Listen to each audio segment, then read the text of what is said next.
Gordon's sleek black car pulled up in front of the Vespertine estate. As the car honked, the ornate gates flared open, revealing the grand entrance of the mansion. The driver expertly maneuvered into a parking space and halted.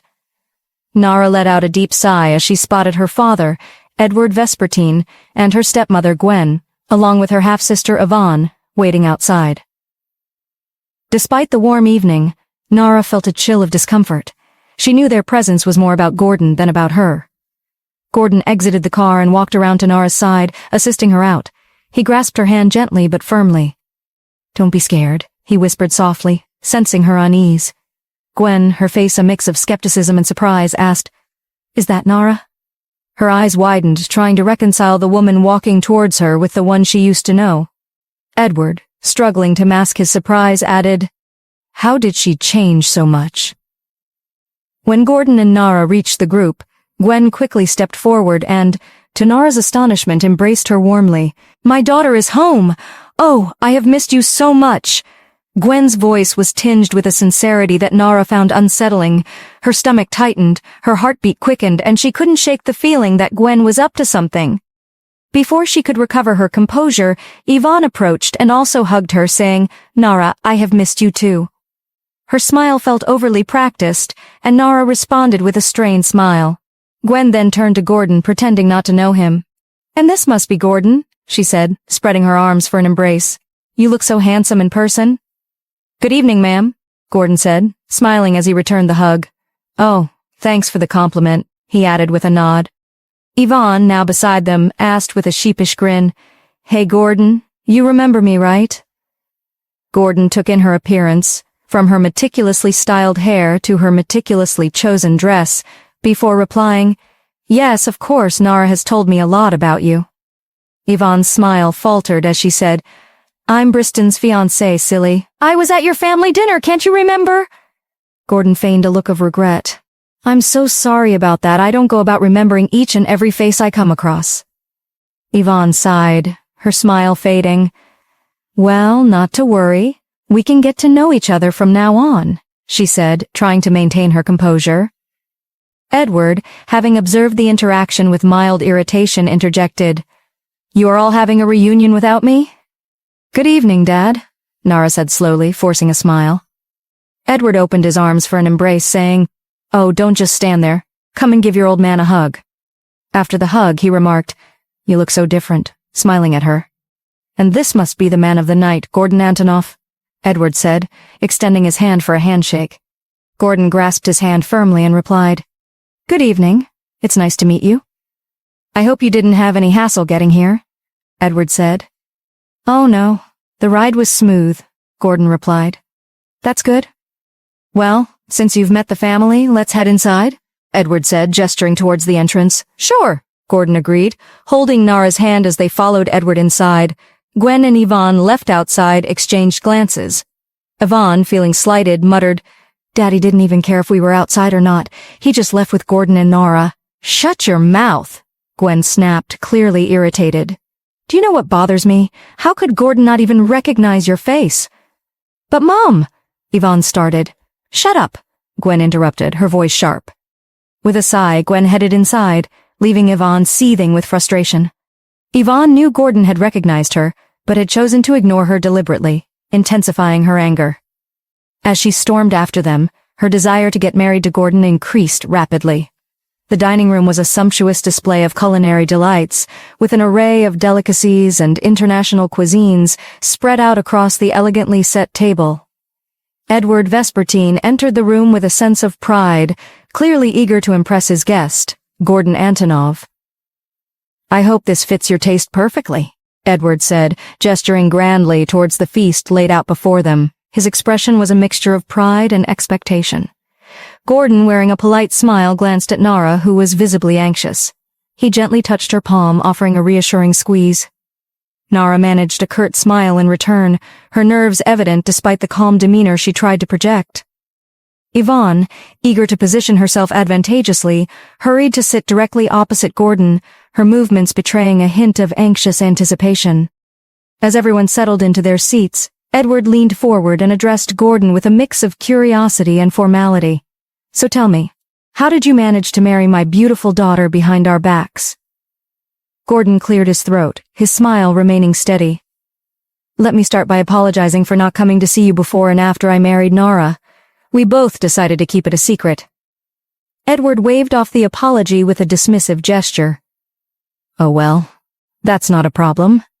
You're here now, he said, his smile slightly strained as Gwen discreetly tapped him with her shoe from beneath the table, prompting him to maintain his composure. Thank you, Gordon responded, his tone polite but reserved.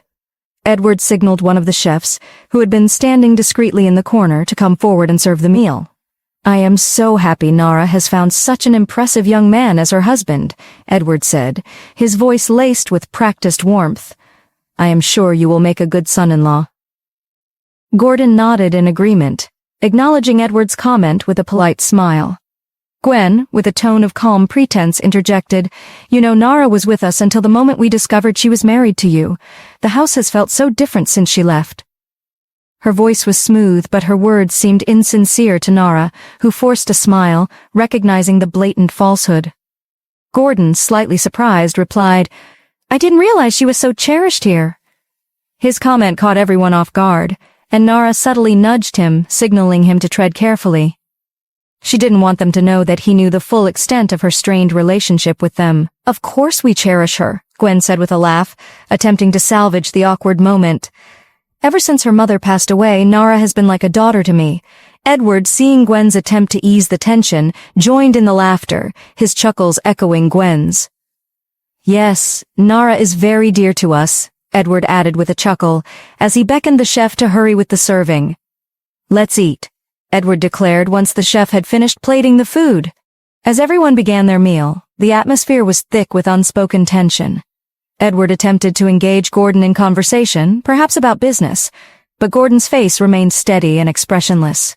Noting the lack of interest, Edward decided to remain silent, focusing instead on his meal. The room fell into a quiet, uneasy silence as the guests ate, each lost in their own thoughts amid the sumptuous feast. Meanwhile, Nara picked at her meal. Though the food was expertly prepared and visually appealing, it seemed flavorless and heavy in her mouth. Her frustration was palpable, her anger no longer hidden behind a forced smile. As she ate, she cast furtive glances at her father, Gwen, and Yvonne. The insincerity of their caring words only deepened her irritation, knowing their apparent concern was likely a facade, especially with Gordon present. Yvonne, sensing the need to break the silence, chirped cheerfully, Daddy, guess what? You won't believe the latest news. Edward looked up from his plate, curious. What news, dear? Well, Yvonne began, her smile bright and calculated. Nara has been officially signed with Dynasty. Wow, isn't that the same agency you're signed to? Edward asked, his tone genuinely surprised. Congratulations, Nara. This calls for a celebration, Gwen added, her smile wide but her eyes betraying a hint of detachment, as if she was pretending to be pleased. Thank you, Mum, Nara replied, her voice subdued as she continued to eat, her mood far from celebratory. Gordon remained silent throughout, his attention fixed on his plate. Without warning, Nara abruptly stood up. Excuse me, she said, her tone clipped. Where are you going? Gordon asked softly. I need to use the restroom, Nara replied. Okay, hurry up, Gordon said, his concern evident despite the underlying tension. Nara nodded and excused herself, leaving the table. As soon as she was out of sight, Yvonne and Gwen exchanged glances filled with disdain. It was clear to them that their treatment of Nara had been restrained only by Gordon's presence. So tell me, Yvonne said, leaning in slightly with a smirk, how is life being married to my sister? I'm sure she will cause you trouble. You know, Nara can be quite troublesome at times. It's fine, Gordon replied curtly, his focus still on his food. Is that all? Yvonne pressed, clearly expecting a more detailed response or perhaps hoping to provoke him.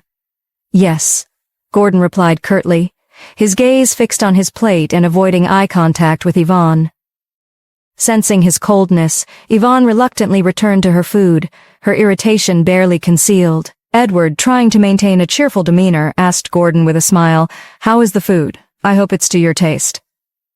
Gordon glanced at him, then took a sip from his glass of red wine, wiped his mouth with a white napkin, and said, It's okay. Okay? Edward echoed, his smile fading as he processed the lackluster response. The realization dawned on him that the rumors about Gordon being difficult and a hard nut to crack were indeed true. In the hallway, Nara was heading back to the dining room when she heard a familiar voice call out her name. "Nara!" the voice called again, more firmly this time. Nara turned abruptly and saw Selena standing at the end of the corridor. Her face lit up with joy as she ran toward Selena and enveloped her in a warm hug. "I have missed you badly," Nara said, her voice filled with genuine affection. "Oh, I have missed you too, my child," Selena replied, hugging Nara tightly. "I'm so sorry I haven't come to see you since I left the house. There's nothing to apologize for. I understand," Selena said soothingly. Nara hugged her again, tears escaping her eyes as she let down her guard. Selena had been a maternal figure to her ever since her mother had died, often protecting her from Gwen's harshness. Selena looked at Nara with admiration. "You've changed so much, my dear." Nara smiled. "Do you think?" "Oh, yes, and it looks wonderful on you," Selena responded, her eyes warm and approving. Nara beamed as she swung Selena's hands happily.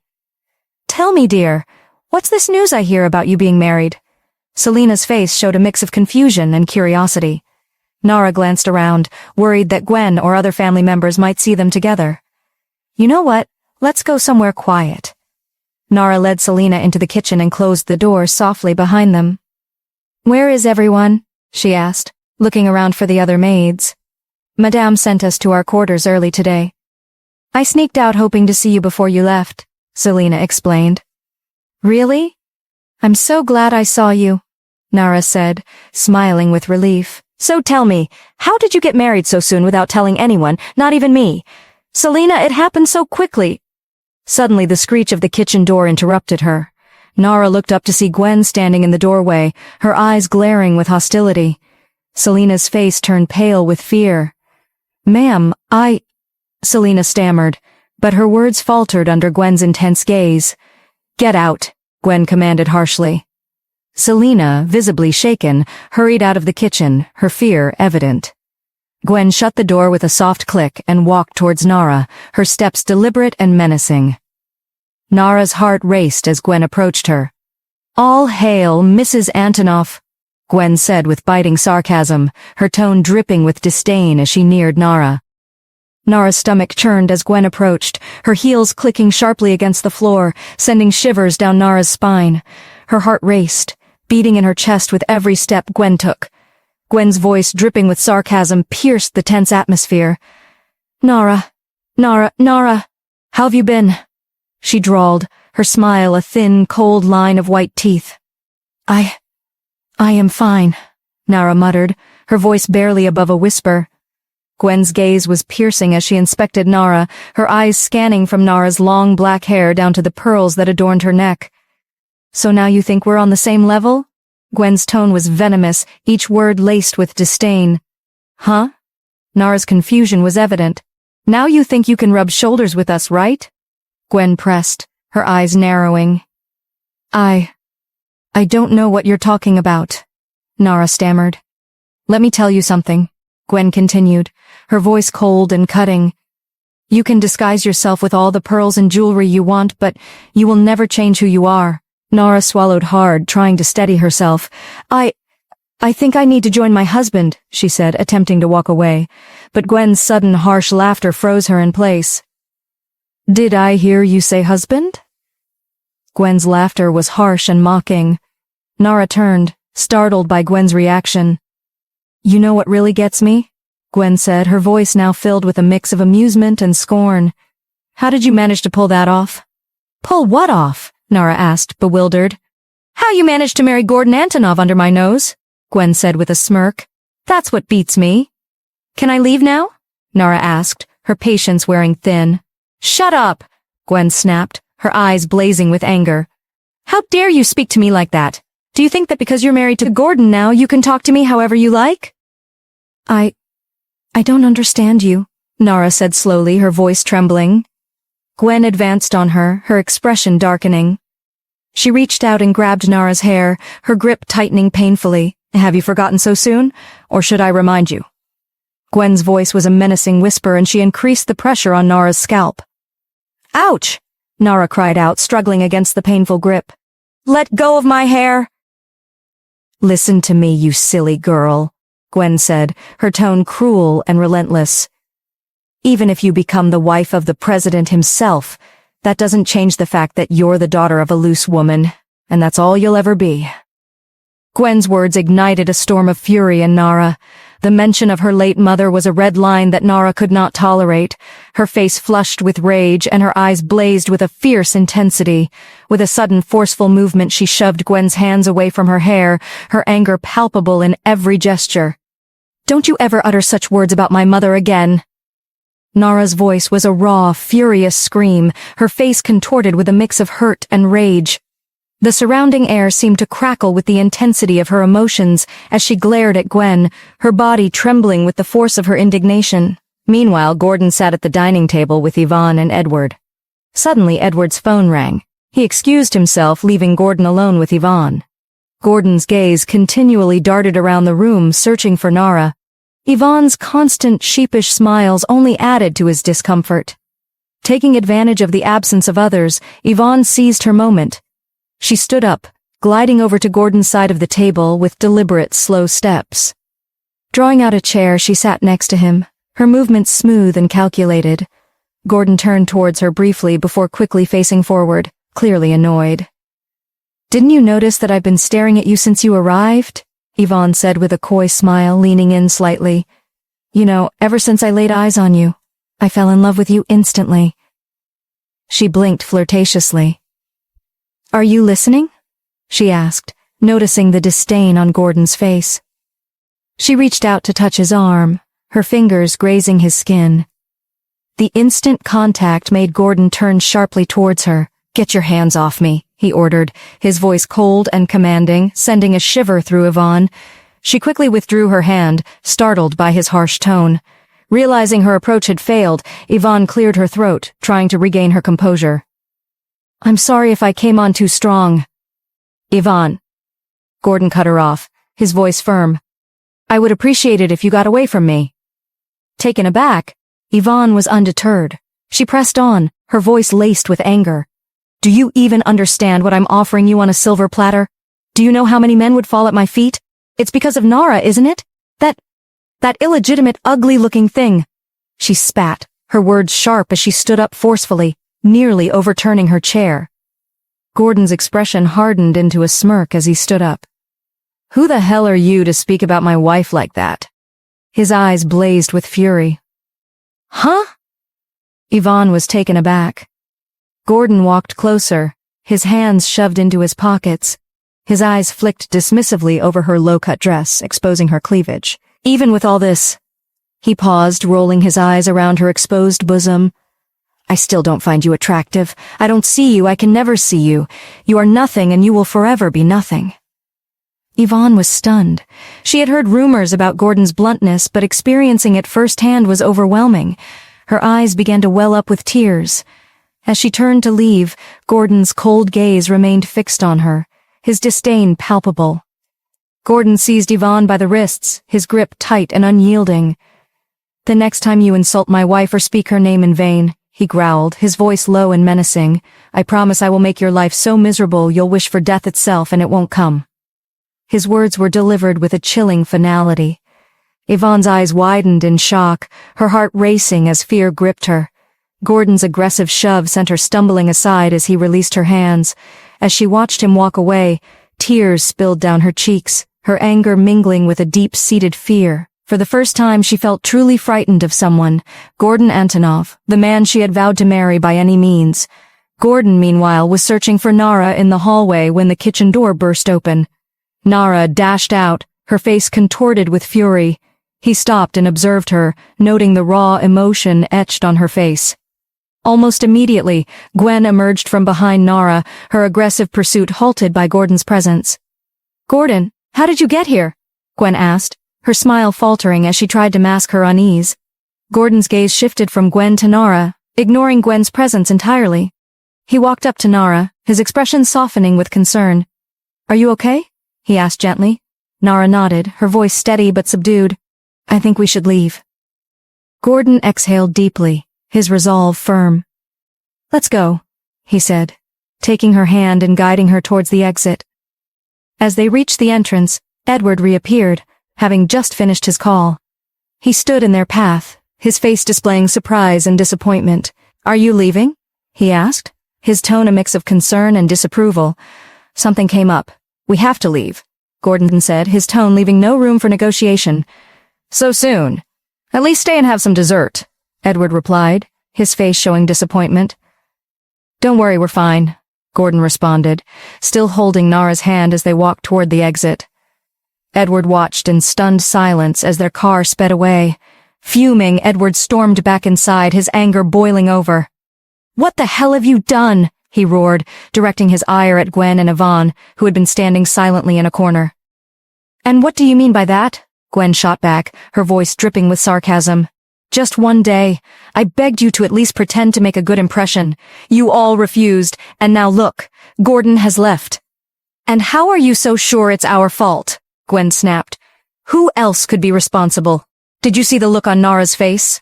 I'm certain you must have done something to upset her again. I know you hate the girl, but could you not pretend for just today?" "Edward!" Gwen shouted, her frustration evident.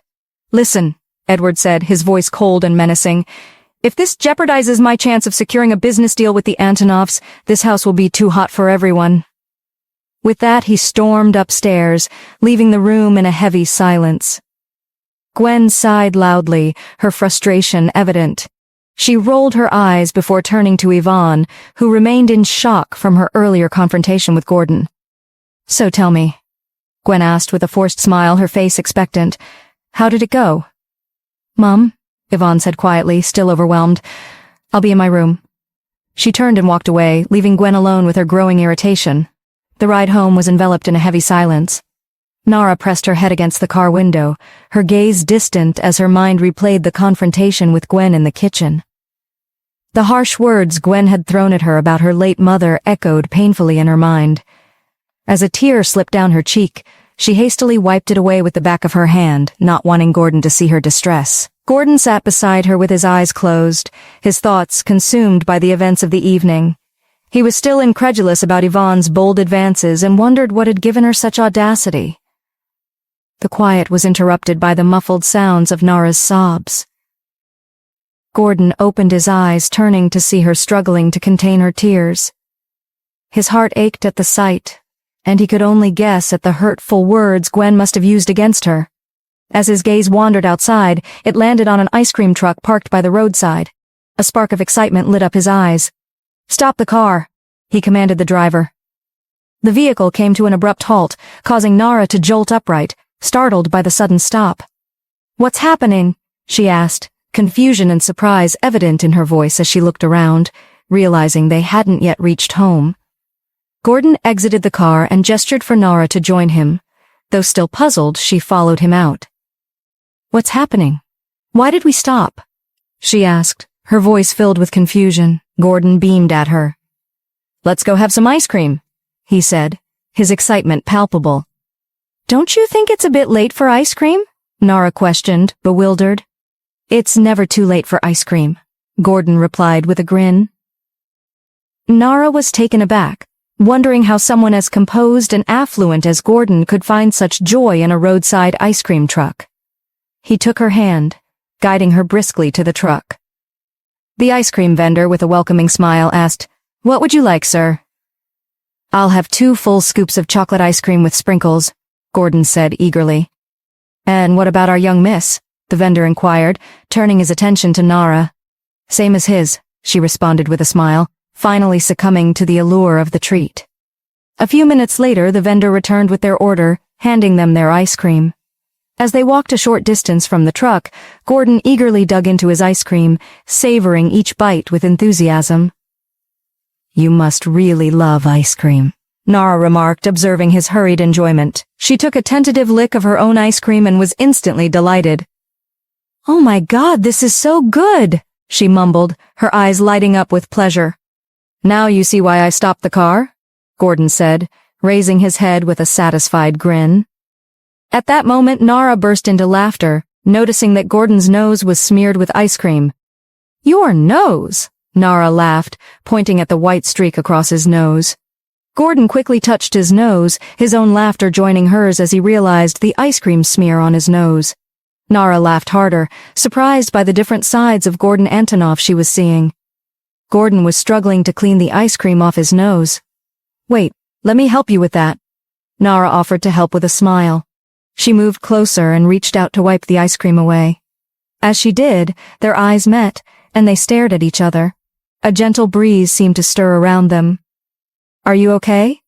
Gordon asked softly, his eyes showing concern. Nara's eyes sparkled with a mix of surprise and vulnerability as she heard Gordon's words.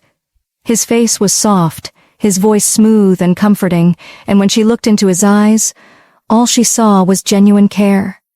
The tears she had been holding back finally broke free, streaming down her cheeks. Gordon, noticing her distress, gently wrapped her in a hug, allowing her to cry freely. Her sobs grew loud enough to attract the attention of passers-by, their curious glances directed at the scene unfolding before them. Gordon, however, simply smiled, deflecting their attention with his calm demeanor. As Nara's tears began to subside, she noticed that Gordon's tuxedo was now stained with her tears. "I'm so sorry," she said, her voice shaky as she attempted to dry her eyes. Gordon's smile remained warm and reassuring. "It's fine, that's not a problem," he replied. "The problem now is that our ice cream is melting rapidly right in front of us." Nara's gaze shifted to the melting ice cream and she couldn't help but laugh. Her laughter, mingled with sniffs from her earlier breakdown, echoed through the evening. She wiped her eyes with the back of her hand and sniffed as she laughed. Gordon's heart warmed at the sight, knowing that despite the turmoil inside her, she still found joy in his attempts to lighten the mood. They began to walk slowly, Nara savoring her ice cream as Gordon followed beside her. Nara looked at Gordon and apologized. "I'm sorry about my little breakdown earlier." Gordon replied, "Oh, don't be. You know it's okay to cry." Nara chuckled. "You know, you're really good at lightening moods." Gordon smiled. "Do you want to talk about it?" Nara shook her head. "Talk about what?" "The reason you ruined my suit and almost let our ice cream melt away." Nara laughed heartily. "Don't worry about it, I'm fine, are you sure?" "Oh, yes, I'm sure, I'm fine now," Nara said with a genuine smile.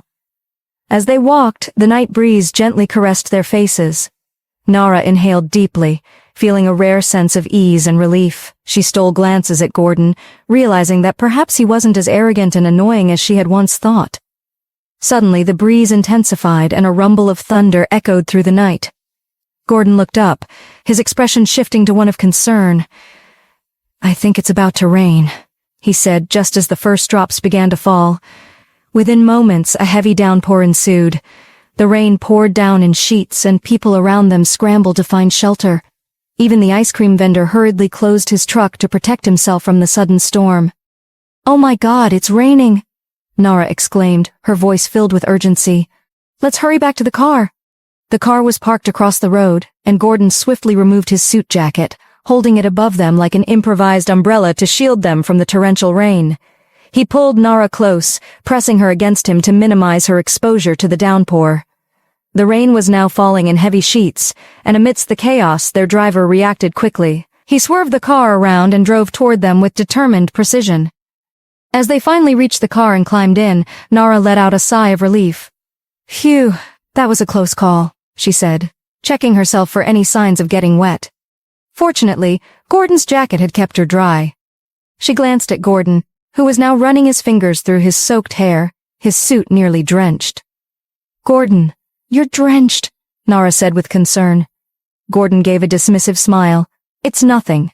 You'll catch a cold at this rate," Nara said, reaching out to touch his wet clothes and hair. At that moment, their eyes met, and she was struck by the depth and intensity of his gaze. The sudden softness of the radio's tune filled the car, heightening the awkwardness of the moment. Nara, feeling self-conscious, quickly withdrew her hand. "Don't worry, I'll be fine," Gordon said, trying to ease the tension. Nara nodded and leaned back onto the car seat, her gaze drifting to the rain cascading down the window. With the soothing music playing in the background, she closed her eyes and succumbed to the comfort of the car, drifting off to sleep. Jacob Antonov woke up early with a broad smile stretching from ear to ear. He leaped out of bed with a burst of energy and dashed into the shower. The sound of running water and his cheerful singing jolted Penelope from her sleep. She blinked groggily, trying to shake off the remnants of her dreams and fully wake up. Jacob, who was normally not an early riser, was a rare sight at that hour, except for special occasions like his beloved golf games. Jacob was a passionate golfer, owning a golf club located in the heart of town, though he hadn't visited it much since his best friend Peter had traveled. As Penelope listened to his whistling and humming, she immediately deduced that he must be heading to the golf club, possibly with Peter. Jacob emerged from the shower, water droplets still clinging to his hair and skin. He spotted Penelope awake and made his way over to her, planting a quick kiss on her cheek. "Good morning," he said with a beaming smile. Penelope returned his smile, though with a hint of curiosity. "Why are you so happy this morning?" Jacob chuckled. "Are you trying to say I wake up angry every morning?" He headed to his wardrobe, rummaging for his golf attire. "Are you going golfing?" Penelope asked, now slipping into her night robe. "Ah, how did you know?" Jacob called out from the closet, his voice muffled by the hangers and clothes. Penelope stood and made her way to the bathroom to wash her face. "Because that's the only time you wake up this early," she said, her tone light and amused. Jacob laughed heartily, recognizing her observation. "And I'm guessing Peter's coming along too, now that he's back in the country?" Penelope continued from the bathroom, splashing water on her face as she listened to Jacob's response. "Yes, of course. He will soon be here." The mention of Peter arriving early caused Penelope's eyes to widen in surprise. "Why is he coming here this early?" she asked, her voice tinged with concern. Jacob, however, offered no immediate answer. She rushed out of the bathroom, astonished to find Jacob already dressed in his golf attire. His outfit was impeccable, reflecting his passion for the sport. Penelope's surprise deepened. "Didn't you hear what I said earlier?" Jacob, adjusting his look in the mirror, replied thoughtfully, "You act like it's the first time Peter has come here so early." Penelope walked over to him, her expression a mix of frustration and disbelief. "Well, it's the first time in, let's say, 10 years. Jacob shrugged, his demeanor nonchalant. "What difference does it make, huh?" Penelope opened her mouth to respond, but Jacob swiftly reached for his favorite perfume and sprayed it around his body, effectively cutting her off. "How do I look?" Jacob asked, flashing a satisfied smile. Even in his late 60s, he took great care in his appearance, ensuring he looked impeccably sharp before leaving the house. Penelope sighed, conceding. "You look good," she said. Knowing it was futile to press the issue further, she decided to let the matter drop. "Well then, I think I'm ready to go," Jacob said, picking up his phone. "Oh, okay," Penelope replied, turning to head back to bed. "Aren't you going to walk me downstairs?" Jacob asked. Penelope froze, her heart sinking. This was the question she had silently dreaded, as she knew it meant potentially running into Peter. She turned back to face him, her expression strained as she held her head. "I'm having a slight headache. You go on your own. I need to rest." Jacob's face showed clear disapproval. He did not accept her excuse. "Pinay dear, let's go. Walking your husband downstairs won't kill you," he said, extending his hand toward her. "Jacob, wait," Penelope began, but before she could finish, Jacob had already grabbed her hand and began pulling her towards the door. Despite his age, Jacob's grip was surprisingly strong, and no matter how much Penelope tugged or tried to resist, she couldn't break free from his firm hold. As they reached the bottom of the stairs, Peter was already standing in the hallway, his back turned to them. He was dressed impeccably, his attire hinting at a sense of refined elegance. "Peter, I didn't know you had arrived," Jacob said, his voice filled with surprise and warmth. He released Penelope, who remained frozen in place at the sight of Peter, and went over to greet him with a hearty embrace. "I just arrived." "I was about to send someone to get you," Peter replied, his smile genuine and welcoming. "Hey, Penelope," Peter said, raising his hand in greeting, his smile directed at her.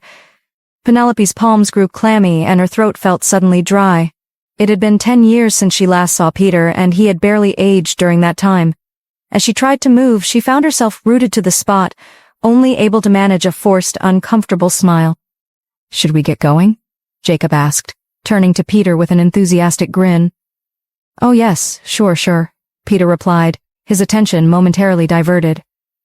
Suddenly, Jacob's phone rang. "Excuse me, let me take this call," he said, stepping away to answer.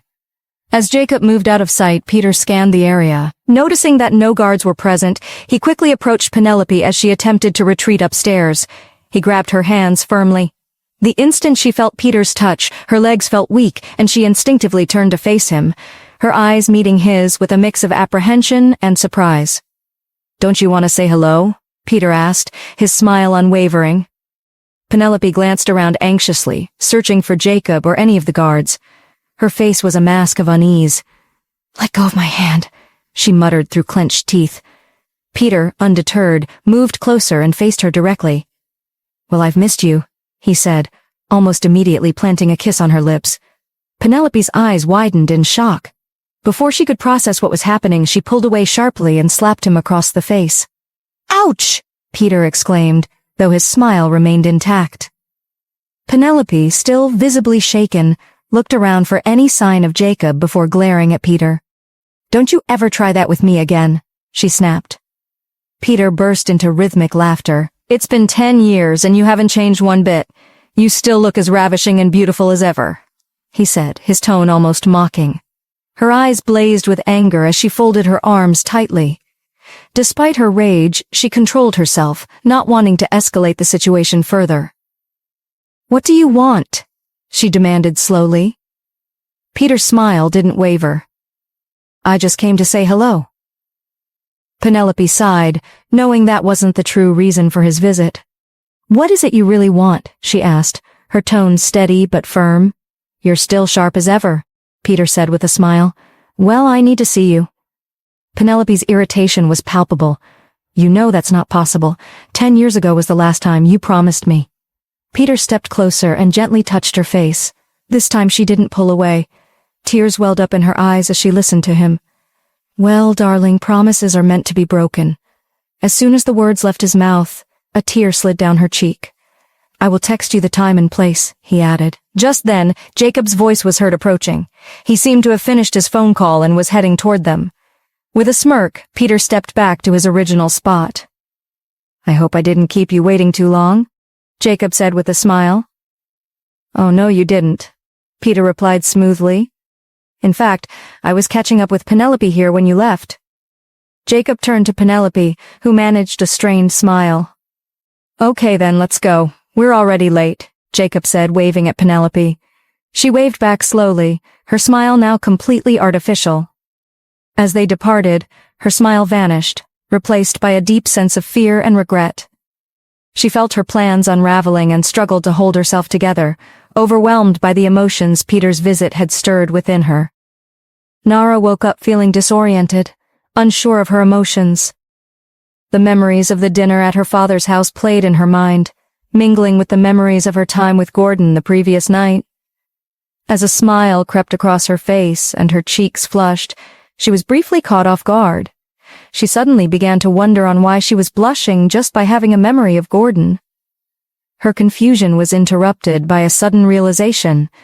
She had not spoken to Andrew in days and had forgotten to inform him about her signing with Dynasty Agency. Overwhelmed by guilt, she grabbed her phone and dialed Andrew's number repeatedly, but there was no response. Concerned, she decided to see him in person. She quickly moved to the bathroom, taking a swift shower. Emerging, she selected a sleek, mint-green gown that complemented her fair complexion. She paired it with black heels, which accentuated her slender legs. Her hair was neatly pinned up in a bun, and her makeup was subtle but polished. After checking her appearance in the mirror, she left the room, closing the door behind her. As she moved down the hallway, she heard muffled voices coming from Gordon's room, which then turned into soft coughs. Nara hesitated at the door, unsure whether to enter. With a resigned shake of her head, she continued toward the staircase. Just as she approached the stairs, she heard a familiar voice. It was Briston's. Stopping abruptly, she wondered why he was there, her curiosity and apprehension growing. "Gordon!" Briston's baritone voice boomed from downstairs. Nara descended the stairs with deliberate slowness. The moment Briston's gaze fell upon her, his face lit up with a broad smile, and he erupted into loud laughter. "Aha! Just the person I was expecting." Nara's voice, tinged with irritation, cut through his amusement. "What do you want, Briston?" He slipped his hands into his pockets, his eyes appraising her with a scrutinizing gaze as she approached. His eyes wandered over her form, a smirk playing on his lips. Just then, Stella emerged from a nearby room. "Briston, you're here!" Stella's voice was laced with surprise. The last time she had seen him was on the day Gordon departed from the Antonov mansion. Briston turned to face her, his smirk transforming into a menacing sneer. "So even the old maid is here too." Nara's eyes widened in shock and Stella froze, her steps faltering. "How dare you speak to her like that?" Nara's voice was sharp and unwavering. Taken aback, Briston's eyes widened slightly. "Nara, did you just speak to me like that?" "I will speak to you however I choose," Nara retorted, her voice resolute, "so long as you refuse to show any respect." Briston was momentarily taken aback. "Huh?" Nara moved toward Stella, gently taking her hands. "Stella, you can go back to the kitchen. I'll handle this." Stella nodded quietly and retreated back to the kitchen. Nara then turned to face Briston directly. "Briston, what on earth are you doing here?" Briston's expression hardened. "Do I have to justify my visit to my brother's house? Huh?" His tone was sharp and defensive. Nara scrutinized him, her arms crossed tightly. "Does that mean you're here to create a scene and insult everyone living in it?" Briston erupted into laughter, his mirth echoing off the walls. "I will speak however I wish to speak. You won't tell me what to do." He started advancing toward Nara, his confident stride causing her to retreat with growing unease. Her steps back became quicker as her apprehension mounted. What are you doing?" she stammered, her voice tinged with fear as she continued to move away from him. Briston, closing in on her, paused just inches from where Nara's back met the staircase. A satisfied grin spread across his face, savoring her discomfort. "You know what really gets me? How the hell did you manage to marry my brother?" Nara, her back pressed against the stairs, replied with a defiant edge, "How is it any of your business, Briston?" Briston's smirk widened. "Don't tell me you're doing this just to spite me?" Nara suddenly burst into hearty, loud laughter, causing Briston to look at her with confusion. "What's so funny? You know, all these years and you still haven't changed," she said, her laughter subsiding. "You're still the same self-absorbed, arrogant imbecile I always knew you to be." Briston's face darkened with anger at the insult. "Hey, watch your mouth," he snapped, his voice rising. Nara's expression hardened. "How could you possibly think I married your brother just to spite you? Who the hell do you think you are?" Briston pressed on. "What other reason could there be? Check the timeline. It was around the same time we broke up." Nara's eyes widened as realization hit her. The marriage certificate stated she wed Gordon exactly 5 years ago, coinciding with the year she broke up with Briston. Concern flickered across her face, but she quickly masked it with a forced smile, determined not to show any vulnerability. "Well, that doesn't prove anything," she said, repositioning herself to better face him as her back remained against the stairs. "Let me burst your bubble. I married your brother because he is everything you can never be. At least he stands by his words, unlike you who hides under the protection of your mother." As Nara's words sank in, Briston's face flushed with rage, his anger palpable, his voice trembled with fury. "How dare you talk to me like that?" he snapped, his tone sharp and venomous. In a swift, aggressive motion, he grabbed her hands, his grip unrelenting. "Ouch! Let go of me!" Nara cried out, her voice a mix of pain and desperation as she struggled to free herself from his vice-like hold. Briston's eyes narrowed, his expression a blend of contempt and fury. "Do you think that just because you're married to Gordon you can speak to me any way you want, huh? You illegitimate brat." His words dripped with disdain, his face contorted with a mixture of anger and disgust. "Briston, let of my arm," Nara cried out again. This time her voice was laced with pain. "Or what? Briston!" A deep, authoritative voice echoed from the top of the stairs. Gordon, who had been in his room, rushed down the stairs, drawn by the commotion. As he neared, he heard Nara's pained cry, which fueled his anger. He barreled down the stairs only to halt abruptly when he saw Briston gripping Nara's hands with a fierce, aggressive hold. "Briston!" Gordon's voice boomed again, laced with seething rage. Briston's eyes widened in fear as he locked on to Gordon. Trembling, he slowly released Nara's hands and stepped back, his fear evident in his hasty retreat. Nara's head whipped around at the sound of Gordon's voice. Shock painted her face. His skin and face was pale, and his lips were chapped, She would hardly recognize him. "What the hell are you doing in my house?" Gordon demanded, his tone icy and commanding.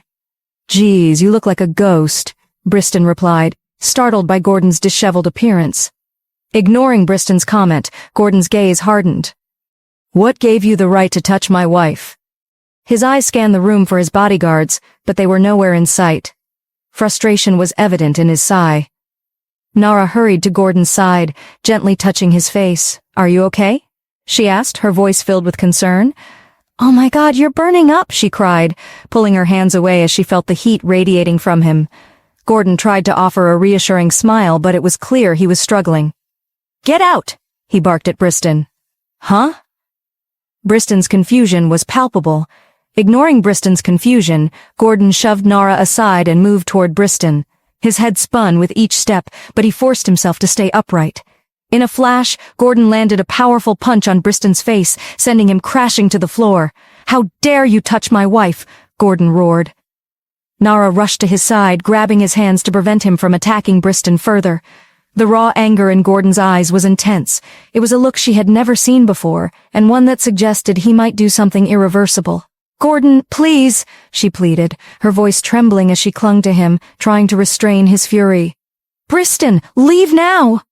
Nara's voice was desperate as she continued to hold Gordon back. Briston, his fear unmistakable, saw the danger in remaining any longer. He scrambled to his feet and fled the scene. Gordon, panting heavily, looked at Nara. "Why did you hit him?" she asked, her voice edged with concern as she held his hands. Instead of answering, Gordon gently touched her arm to check for injuries from Briston. Nara abruptly pulled away. "You can't just go around hitting people, Gordon. He was hurting you," he said softly, his concern palpable. Nara's heart softened at his genuine care, her earlier anger melting away. She looked into his eyes and saw only deep concern. "Are you okay?" "You look pale," she asked, her hands cupping his face. Gordon, struggling to stay conscious, murmured, I'm fine." But as he spoke, his world began to darken, and he collapsed into her arms. "Gordon!" Nara screamed as he fell, unconscious, into her embrace. Jeffrey, arriving on the scene, was initially stunned by the sight of Gordon in Nara's arms. The urgency and fear in Nara's expression quickly conveyed the seriousness of the situation. Without hesitation, Jeffrey moved forward to assist, his face showing a mix of concern and determination as he helped her support Gordon's limp body. "What happened to him?" Jeffrey's voice was urgent, his concern evident. I don't know. He just fell," Nara replied, her face pale and her voice trembling with shock. At that moment, Stella burst from the kitchen, her eyes wide with alarm. "Oh my God, what happened to him?" she exclaimed, taking in the chaotic scene with a worried expression.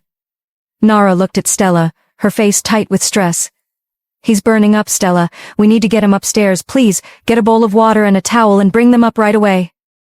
Stella nodded swiftly, her movements quick and purposeful as she turned and hurried back to the kitchen. Her face reflected a mix of concern and urgency. Jeffrey and Nara carefully carried Gordon upstairs. As they opened the door to his room, Nara paused, struck by the sight of the lavish space. Gordon's taste was unmistakably refined, the room a testament to his high standards. They gently laid him on his king-sized bed. I think it's because of the rain yesterday," Nara said quietly. "The rain?" Jeffrey asked, his eyebrows knitting together in confusion. It was unusual for someone like Gordon Antonov to be caught out in the rain. Nara noticed his perplexity and offered a soft, "It's a long story." Just then, a knock sounded at the door. Stella entered promptly, carrying a bowl and a towel. Nara quickly moved to take them from her and returned to Gordon's side. Sitting beside him, she carefully dabbed the towel on his forehead, her face a portrait of concern and tenderness. Stella and Jeffrey observed her with a mix of sympathy and worry. Suddenly, Jeffrey felt a gentle tap on his sleeve. It was Stella, whispering, I think we should leave." Jeffrey looked at her, puzzled, but then understood the cue.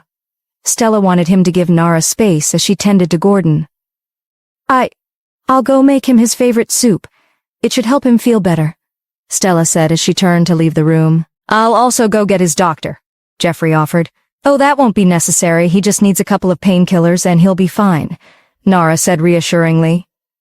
Okay then, I'll go buy the drugs, Jeffrey agreed, heading out to get the medication. Nara smiled at Jeffrey as he nodded and left the room. Alone now, she focused intently on tending to Gordon. She rinsed the towel in a basin of cool water and placed it on his forehead, repeating the process to help manage his high fever. His temperature was alarmingly high, and her anxiety grew with each passing moment. Suddenly her phone rang, breaking the silence. She glanced at the screen to see Andrew's name flashing. A wave of realization hit her. She had planned to visit Andrew that morning. She looked between Gordon, who lay so vulnerably on the bed, and her phone, torn between her responsibilities. Considering that Stella and Jeffrey were present and capable of handling the immediate care, she decided to go see Andrew. As she moved to leave, she felt a gentle tug on her hand. She turned to see Gordon, his eyes half open and filled with a mix of confusion and pleading. His grip was weak, but his voice was filled with a fragile urgency. "Don't go," he muttered, his eyes closing once more as he drifted back into unconsciousness. Nara felt her heart freeze at Gordon's words, a mix of surprise and shock overcoming her. She gazed at him, noting his pale face and charred lips, which only deepened her sympathy. The desperate plea, "Don't go," echoed relentlessly in her mind. Just then, her phone rang again. It was still Andrew calling. After a moment of hesitation, she gingerly set Gordon's hand back on the bed and slipped out of the room to answer the call. "Hello?" she whispered once outside the room. "Where are you? Why are you whispering?" Andrew's voice crackled through the line, filled with urgency. I'm at home. You're with him, right?" Andrew's tone shifted, becoming more intense. "With who?" "Gordon, of course," he said sharply. "Andrew, what do you mean?" "You know what I mean, Nara. Why the hell are you whispering?" "Because—" She was cut off by the sound of footsteps approaching from the hallway. "Nara, meet me at my place. I'll be waiting for you," Andrew commanded before abruptly ending the call. Stunned and perplexed, Nara struggled to understand Andrew's harsh tone and his authoritative demands. The irritation and anger in his voice were unlike anything she had ever heard from him. She realized he must be genuinely upset and decided she needed to see him. Just then, Stella emerged into the hallway, carrying a tray with a bowl of soup and some medicine Jeffrey had gone out to purchase. "Is everything all right? Why are you out here? Is Gordon okay?" Stella's face was etched with concern as she approached Nara. She forced a reassuring smile and took the tray from Stella. "Don't worry, he's fine." "Then why are you outside?" Stella asked softly. I just needed to make a few phone calls." "Oh, I see. Make sure you feed him at least half of the soup before he takes his medicine," Stella advised gently. Nara's face reflected a mixture of panic and concern as she grappled with how to care for Gordon while also meeting Andrew. Her emotional turmoil was evident as her brows furrowed and her eyes darted with worry. Stella, noticing her troubled expression, approached with genuine concern. "Is something the matter, dear? You look worried." "Oh no, I'm fine," she replied, forcing a smile that did little to mask her anxiety. "Very well then, I'll leave you to it. If you need anything, you know where to find me," Stella said kindly, offering a reassuring nod before departing. Nara watched Stella leave, her thoughts consumed by the dilemma of whether to stay with Gordon or go meet Andrew. The anger in Andrew's voice was unmistakable, and she knew that if she didn't confront him today, it could lead to significant problems. With a deep sigh, she accepted her fate. She would go to see Andrew, but first needed to ensure Gordon was cared for. She crept back into Gordon's room, opening the door with careful silence to avoid disturbing him. He lay deeply asleep, his body relaxed and his breathing steady. Nara placed the tray gently on the table beside his bed, observing him closely. His fever seemed to have subsided. The cold compress had evidently been effective. Seeing Gordon in such a peaceful state, Nara decided not to disturb him. With a final, wistful glance, she resolved to meet Andrew and return quickly before Gordon woke up. She carefully picked up her bag from the table, moving quietly as she tiptoed out of the room and gently closed the door behind her.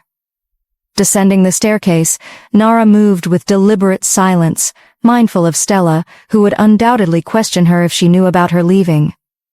She reached the bottom of the stairs and was nearly at the entrance when she collided with Jeffrey. "Geez, you scared me," she said, her voice a mix of surprise and irritation. Jeffrey gave her a puzzled look, his brow furrowed in confusion. "Going somewhere?" Nara hesitated, her face a mask of forced calm. I have something I need to attend to. An emergency, actually. And Gordon? He's sleeping. I'll be back in a jiffy. Jeffrey scrutinized her with a hint of suspicion, sensing her nervousness. If Stella asks about me, tell her exactly what I've told you, Nara said, trying to keep a reassuring smile as she sidestepped him and headed toward the gate. Aren't you going to use your car or at least take your bodyguard with you? Jeffrey called after her. Nara paused, turning to face him. I'll be fine on my own, she said, her smile firm but unconvincing. She then continued her brisk walk, emerging through the gate. Once outside, she breathed a sigh of relief and quickly flagged down a taxi. As she entered the vehicle, she felt a mix of urgency and relief at having escaped without further questioning. As soon as Nara left, Jeffrey gestured sharply to her bodyguard, who had been observing discreetly.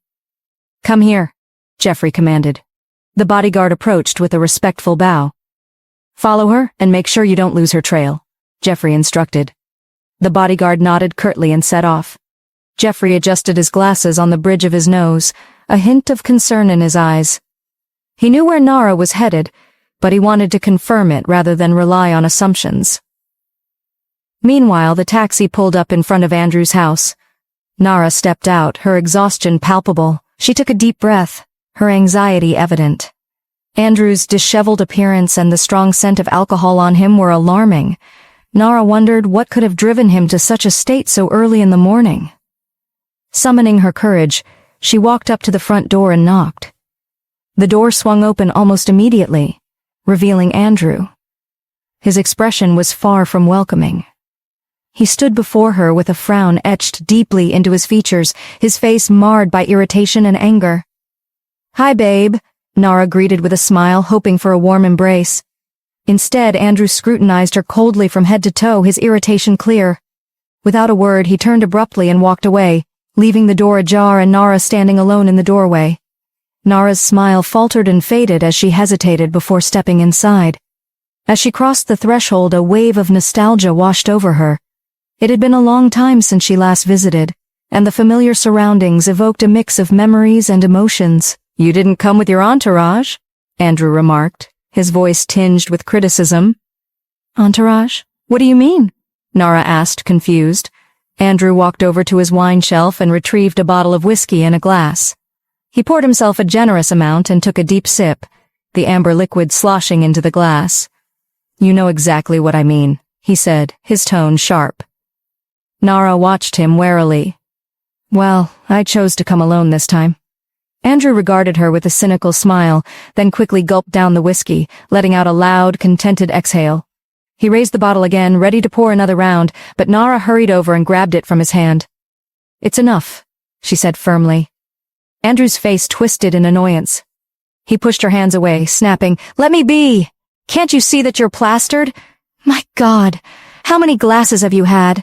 Nara asked, taking the bottle and carefully placing it back in the wine cellar. Don't act like you care, Andrew retorted bitterly. What do you mean by that? Nara's voice grew sharp with confusion. We both know you don't give a damn about me, Andrew said, shoving Nara away before turning and heading back to the living room. Nara, when were you going to tell me about the contract? The contract that says you will get $50 million in a year, Andrew said, his voice filled with accusation. Nara's throat went dry. Who? Who told you that? She asked, her anxiety evident. Is it true or not? Andrew snapped, his eyes flashing with anger. It's true, Nara admitted, her voice trembling. Upon hearing this, Andrew collapsed onto one of the cushions, looking utterly devastated. His shoulders slumped and he stared at the floor, struggling to process the revelation. I was going to tell you, but... Nara started, her voice faltering. Then why didn't you? Andrew demanded, his face contorted with hurt and frustration. Nara was at a loss for words. Her mind raced, but she couldn't find a justification for her silence. I don't know, she finally said, her voice barely above a whisper. Andrew turned his head toward her and, almost immediately, he burst into loud, unsettling laughter. His entire body shook with the intensity of it, but the laughter was abruptly cut short. He stood up facing her with a look of deep anger and irritation. Do you know you are selfish? He asked, his voice trembling with emotion. Huh? Nara responded, startled by the sudden shift. Andrew's eyes locked onto hers, filled with pain and bitterness. Do you know the emotional trauma all this has put me through? He demanded. Do you have any idea how I've been coping since you left me? Nara, do you think I'm a robot? Tears streamed down his cheeks, his anguish raw and palpable. Andrew, Nara said softly, reaching out. Do you think I don't feel anything, Nara? Do you think I'm made of stone, that you could hurt me over and over again and I'd feel nothing? Andrew's voice cracked, his tears reflecting the depth of his suffering. Nara could see the pain etched deeply in Andrew's eyes and hear the anguish in his voice. She felt the weight of her wrongdoing more acutely than ever. Tears began to pool in her own eyes as she pleaded, Andrew, wait, let me explain. Her heart ached at the sight of the man she had spent over 3 years with, now visibly devastated. You knew about the contract all this while and never told me about it. What did I do to deserve this? Andrew's voice was filled with a mix of disbelief and anger. I'm sorry, Nara murmured, tears streaming down her face. She knew that her apology was all she could offer at this point, hoping to salvage some part of their relationship. Andrew's face twisted with frustration as he continued. To think I was willing to wait for you, but now, I don't even know what to say. He stopped abruptly, his emotions overwhelming him. Nara, do you know what you're putting me through? How did I end up in this mess? He exclaimed, scratching his head in despair. Nara's tears flowed freely as she could only repeat, I'm sorry, unable to find words that might heal the deep wounds. Andrew's anger surged. How did you ever think I'd be okay seeing you with another man? For Christ's sake, Nara, we were engaged. Didn't that mean anything to you? It did, Nara sobbed. Wait a minute, what if you planned all this? What if you did it all for the money? Andrew's accusation struck Nara like a physical blow. The idea that he might believe she orchestrated everything for financial gain was horrifying. Andrew, don't say that. You know how everything happened, she said, trying to calm him, reaching out to touch his arm. He slowly pulled away, rejecting her gesture. You're just like them, Andrew said, his voice cold and bitter as he stood close to her. Their faces were inches apart. He looked at her tear-streaked face without a trace of pity. It runs in the blood. You Vespertines have a knack for ruining people's lives. Nara's body trembled at his words. Andrew, I think you're drunk, she said, trying to reason with him. She touched his arm once more, but he brushed her hand away. You're evil and heartless, masking it all with your pretty face. You know what, Nara? Get out. Andrew's voice was harsh and final. No, I know you don't mean that, Nara cried out, her voice filled with desperation. I hate you, Nara. I hate you so much. No, you don't mean that. Nara cried out, her tears already flowing like a river. Get out, Nara. I don't want to do anything outrageous to you. Get the hell out of my house. Andrew's anger reached its peak. Without warning, he grabbed her by the arms and forcefully pushed her outside. She stumbled and fell hard onto the pavement. I don't want to see you anywhere near me, Andrew declared, slamming the door shut with a resounding thud. Nara lay on the ground, sobbing uncontrollably. Her bodyguard, who had been discreetly observing, had almost intervened when she was shoved, but he chose to remain hidden to avoid jeopardizing his mission. Eventually, Nara managed to get to her feet and began banging on Andrew's door. She wasn't ready to give up on him. Let me in, Andrew, she cried, her voice breaking as she pounded the door relentlessly, refusing to leave. Nara pounded on Andrew's door with increasing desperation, her cries of frustration echoing through the hallway. Her sobs grew louder as she sank to her knees, her face buried in her hands, overwhelmed by regret and the need to apologize. Just as she felt utterly defeated, a soft, familiar voice interrupted her misery. Ma'am, let's go. Startled, Nara turned her head to see her bodyguard standing behind her. His presence was both reassuring and shocking. His appearance was a calm, composed demeanor that contrasted sharply with her own emotional state. His dark eyes held a gentle kindness as he spoke, a slight smile touching his lips. Nara, taken aback, managed to mutter, How? How did you know I was here? I followed you, he replied, his tone steady and reassuring. Nara stared at him in silence, a mix of shock and embarrassment flooding over her.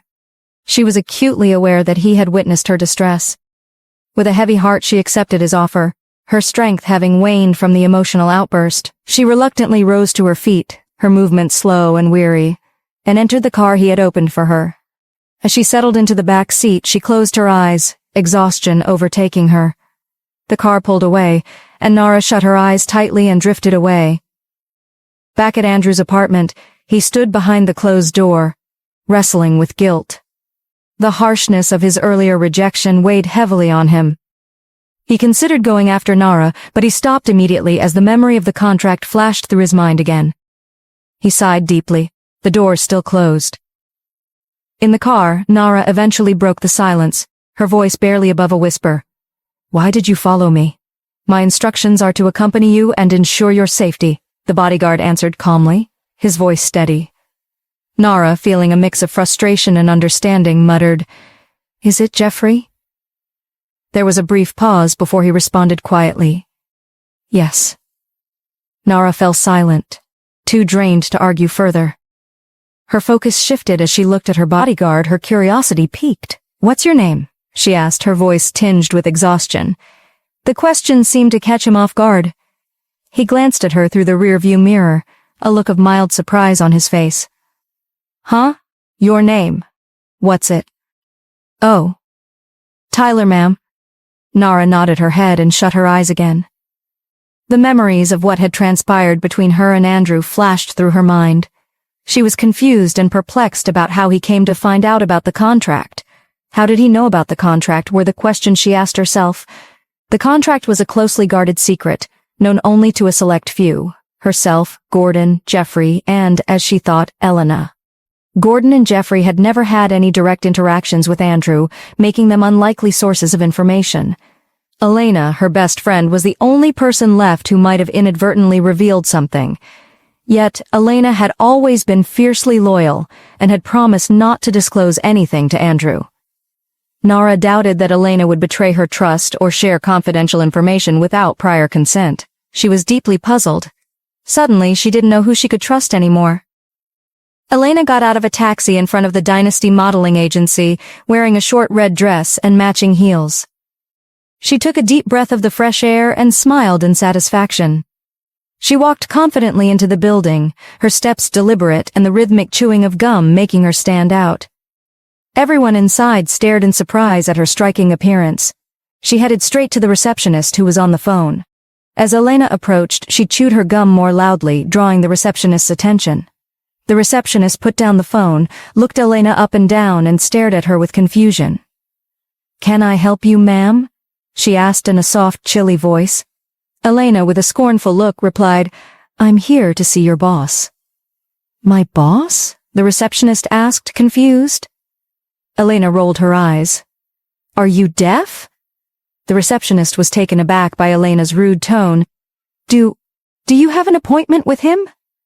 Elena paused for a moment before saying, "Yes." The receptionist picked up the phone and dialed a number, eyeing Elena suspiciously. "Hello, sir," she said when someone answered. "Someone is here to see you. She says she has an appointment with you." She paused to listen and then asked, "What's your name, please?" Elena felt nervous, her hands sweating. She glanced at the receptionist's computer screen through the transparent door behind her and saw a name on the list. "Vanessa Crudge," Elena said aloud after a moment of thought. The receptionist looked at her again, still doubtful. "She says she's Vanessa Crudge." "Okay, sir," she said, finally nodding. She hung up the phone and directed Elena, "Take the elevator to the top floor and enter the first door on the right." Elena nodded and walked away, the rhythmic chewing of her gum fading.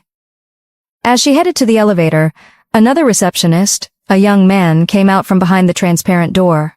"Wow, who was that?" he asked with interest. "That's Vanessa Crudge," the first receptionist replied. "Huh? Is that the Vanessa Crudge I'm thinking of?" "Yes, that's what she said. I thought—" "I'm as shocked as you are," the first receptionist said with a sigh, cutting him off. "Crazy things are happening," the young man said, shaking his head. The elevator doors opened abruptly on the top floor, and Elena stepped out with a confident sigh. As she looked to her right, her eyes were immediately drawn to the first door on that side, which stood out from the others.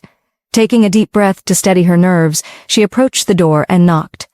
A deep, authoritative voice from inside replied, "Come in." Elena slowly pushed open the door and was instantly captivated by the grandeur of the office before her.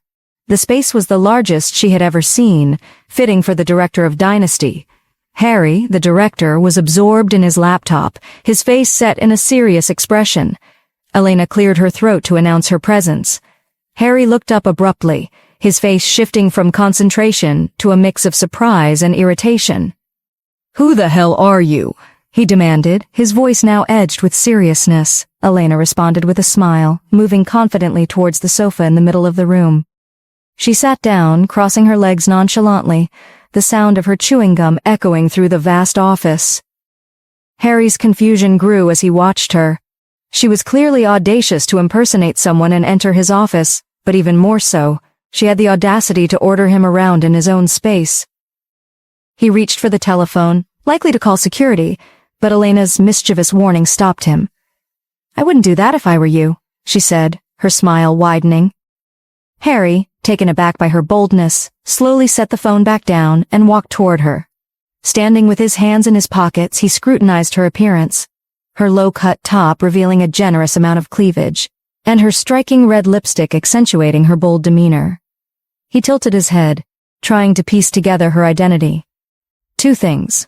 Either you're an aspiring model thinking that dressing provocatively will get you noticed, or—" Elena cut him off with excitement. "Tell me what's your second guess. Or you're just a hooker," Harry concluded after a moment's hesitation. At this, Elena burst into laughter, her mirthful, loud laughter catching Harry off guard and momentarily breaking the tense atmosphere. "Have a seat," she said finally. Harry, visibly uncomfortable, took a seat across from her, crossing his legs defensively. "What do you want?" he asked, his tone edged with irritation. Elena's lips curved into a sly smirk as she met his gaze with an intense stare. "Nothing much. Nothing beyond your abilities." Harry's eyebrows shot up in surprise. "And what does that mean?" "Well," Elena drawled, her smile widening, "you recently signed a new model for your agency." Harry's eyes widened in shock. "That's confidential. How did you find out?"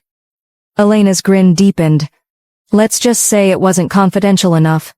What exactly do you want?" Harry's voice was tinged with growing frustration. "I want you to make me Nara's manager." The moment the words left her mouth, Harry erupted into a hearty, incredulous laugh. His laughter was so intense that a tear rolled down his cheek. "How dare you walk in here and make such an outrageous demand? I mean, who the hell are you?" "I'm someone you'd really like to keep as a friend." Harry's suspicion grew. "Wait a minute. You address the model as Nara? It seems you know her." "Maybe I do. Maybe I don't," Elena said with a chuckle. "Look, I don't care who the hell you are. All I know is that you must be out of your mind, and I'm curious what gives you the audacity to make such demands." Elena remained unperturbed, still smiling and chewing her gum rhythmically. "Do you think we run a charity here? All our employees are carefully selected and assessed before hiring. To avoid wasting our time, leave my office."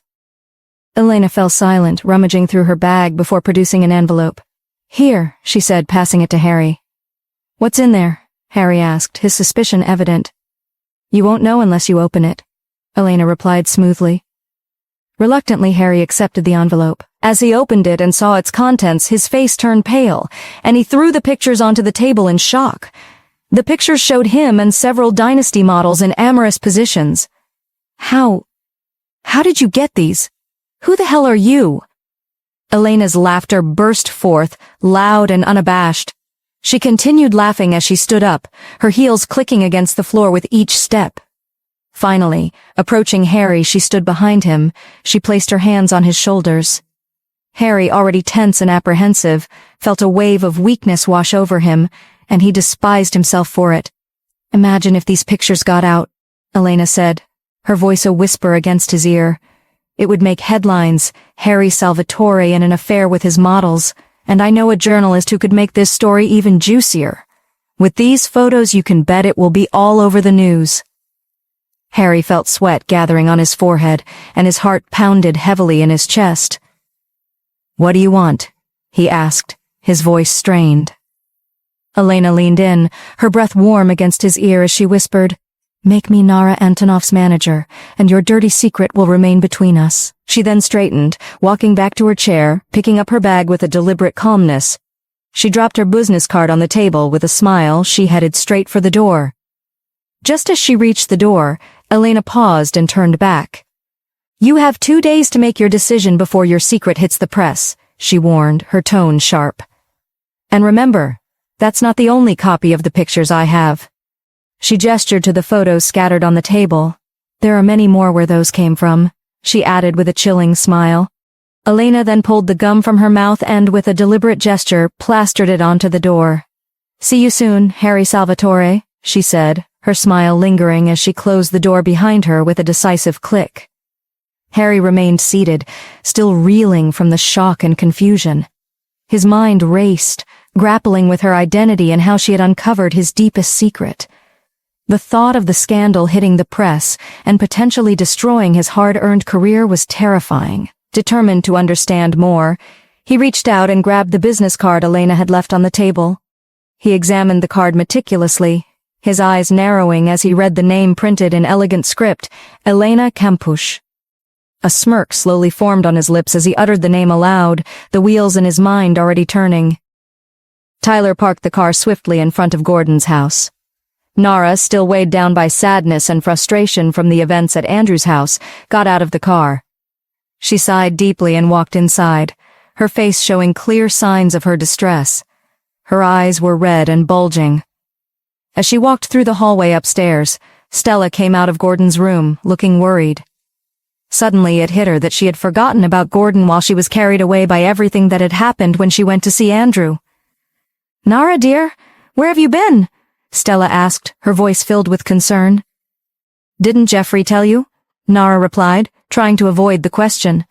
Stella moved closer, noticing the red, swollen state of Nara's eyes, which made her worry even more. What happened to your eyes? They're red and bulging. Nara touched her eyes and forced a smile. It's nothing, just dust. How is Gordon? She quickly asked, trying to change the subject. Well, his fever is gone, but he has refused to eat the soup you were supposed to give him, Stella said, her concern growing. Nara realized she had left Gordon unfed in her hurry to see Andrew. He was sleeping, so I didn't want to wake him, she explained with frustration. Oh well, I heated it up, but he still won't eat it, Stella said. Why not? Nara asked. He says he's not hungry, but maybe... Stella paused and looked at Nara, who was trying to understand what she meant. Maybe he might eat if you talk to him, Stella suggested. Me? Nara asked, surprised. Yes, Stella said confidently. You know how Gordon can be sometimes.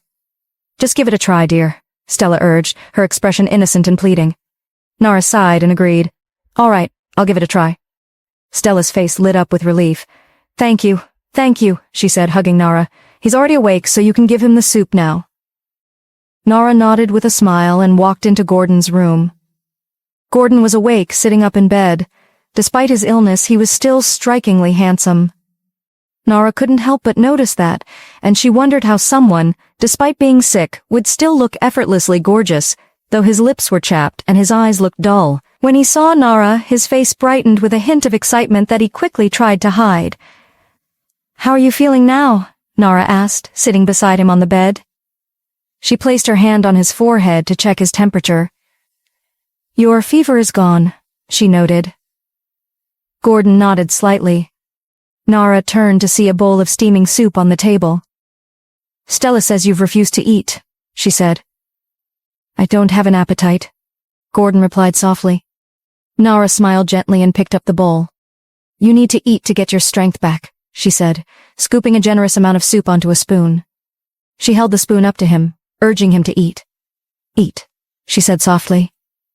Gordon looked into her eyes, which were captivating. Slowly he opened his mouth and took a sip of the soup. As he continued to drink, his appetite returned, and he drank the soup eagerly while Nara fed him. Nara smiled and scooped another spoonful of soup, feeding Gordon again. He couldn't stop staring at her as she did, clearly appreciating her gentle manner. Nara, too, was feeling awkward at Gordon's persistent stare at her. She tried as much as possible to avoid making eye contact with him. Once he finished eating, he looked at her and asked, I hope Briston didn't hurt you.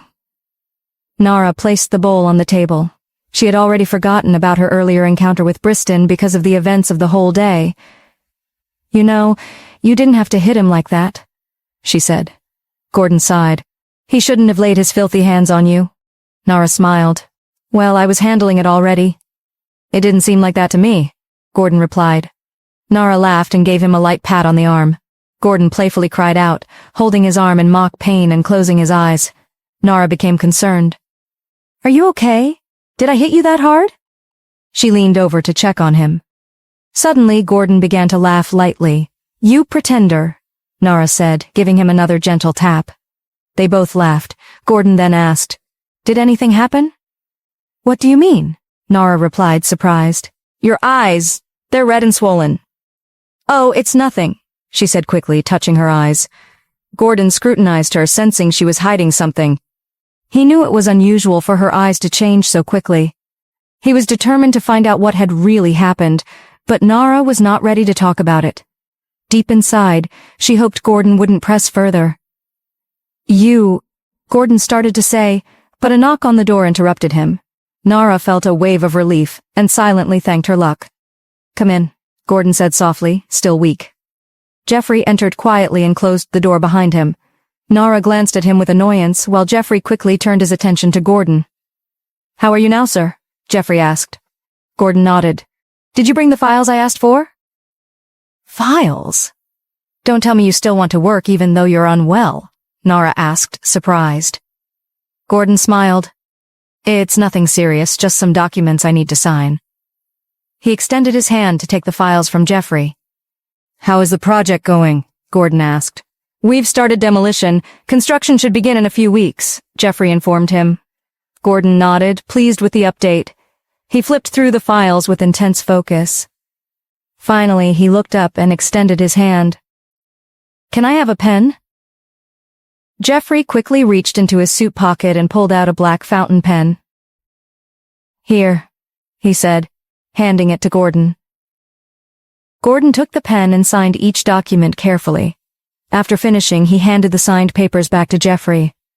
"I'll get going now," Jeffrey said with a nod. He glanced at Nara once more before closing the door behind him. "Excuse me for a minute," Nara said almost immediately, leaving the room hastily before Gordon could say anything. Nara rushed out into the hallway in pursuit of Jeffrey. Her heels clicked sharply against the polished floor as she spotted him ahead. "Jeffrey!" she exclaimed, her voice echoing slightly. Jeffrey turned quickly at the sound of his name. He adjusted his glasses on the bridge of his nose and waited for her to catch up. His expression was neutral, though a flicker of curiosity was visible in his eyes. "Don't you think you owe me an apology?" Nara demanded as she reached him. Jeffrey raised an eyebrow, puzzled. "Huh?" "An apology," Nara insisted. "Don't you think you at least owe me one?" "For what exactly?" Jeffrey asked, feigning ignorance. "Well, for invading my privacy," Nara said, crossing her arms in frustration. Jeffrey's lips curled into a slight smile as he clasped his hands together. "How so?" "Come on, Jeffrey, stop acting ignorant. Tyler told me about everything." Jeffrey looked unfazed. "How is that a crime?" "It is when you send someone to watch me," Nara said, her voice rising. "That's invading my privacy." Jeffrey's smile widened slightly. "When has looking after my boss's wife become a crime?" "It is when you do it without my permission," Nara retorted. "Seems like you don't understand how powerful and dangerous the Antonovs can be," Jeffrey said, his tone shifting to one of serious concern. "Huh?" Nara's confusion was evident. "Do you really think everyone bought the story of you being happily married to Gordon?" Jeffrey asked, his voice low and earnest. Nara's eyes widened in surprise. "What do you mean?" "Someone might be watching your every move," Jeffrey warned. Nara's face grew pale.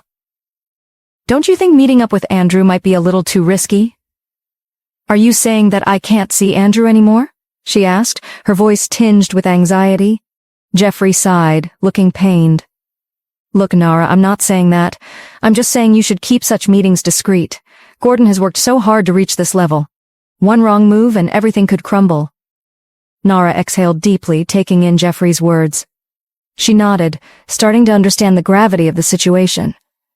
I'm sorry if I made you uncomfortable, Jeffrey said, his tone softening. I was just trying to look out for you. With a final nod, Jeffrey turned and walked away, his footsteps fading as he disappeared down the stairs. Nara stood in the hallway, her mind swirling with confusion and surprise over Jeffrey's warnings. After a moment of hesitation, she dragged her feet back upstairs, each step feeling heavier as she approached Gordon's room. Entering the room, she found Gordon already fast asleep, his breathing steady and calm. She walked over to his bedside and gently adjusted the duvet to cover him more securely. Her fingers carefully arranged his neck on the pillow, making sure he was comfortable. With a tender glance, she moved to the sofa in the corner of the room and sat down quietly, not wanting to disturb his peaceful slumber. As she sat in the dimly lit room, her thoughts drifted to Andrew. She recalled the pained expression on his face and felt a pang of guilt. Nara reached for her phone, intending to call him, but just as she was about to dial his number, she hesitated. An inexplicable sense of uncertainty halted her hand. After a few moments of contemplation, she placed the phone back on the table beside her. She felt a pang in her stomach. She suddenly realized that she had not eaten anything since the day began. Closing her eyes, she let the exhaustion from the day's events overtake her. Within minutes, she fell into a deep sleep. Jeffrey was driving cautiously, his eyes locked on the road with unwavering concentration. His focus was interrupted when his phone rang, displaying an unknown caller ID. He chose to ignore it, but when the call came again, he decided he couldn't disregard it any longer. He reached out with his right hand to grab the phone, but his attempt was unsuccessful, and the phone slipped from his grasp, clattering onto the floor of the car. Frustrated, Jeffrey muttered, "Damn it," as he glanced at the phone lying on the car's floor while still trying to keep his attention on the road. He calculated in his mind the brief time it would take to retrieve the phone and get back to driving. Noting that the road appeared clear of other vehicles and pedestrians, he bent down to pick up his phone. At that precise moment, a young woman dressed in a bright red coat began to cross the road. Unbeknownst to Jeffrey, his foot inadvertently pressed harder on the gas pedal as he leaned down. The car surged forward at alarming speed, and despite the road being clear moments earlier, the vehicle struck the woman, knocking her to the ground. Jeffrey's heart beat wildly as he raised his head slowly, his vision blurring with the cracked windshield in front of him. The realization that he had hit something, or someone, hit him with gut-wrenching clarity. His breath quickened as he fervently hoped it wasn't a person. He turned off the ignition and hesitantly stepped out of the car, his pulse racing and sweat forming on his forehead.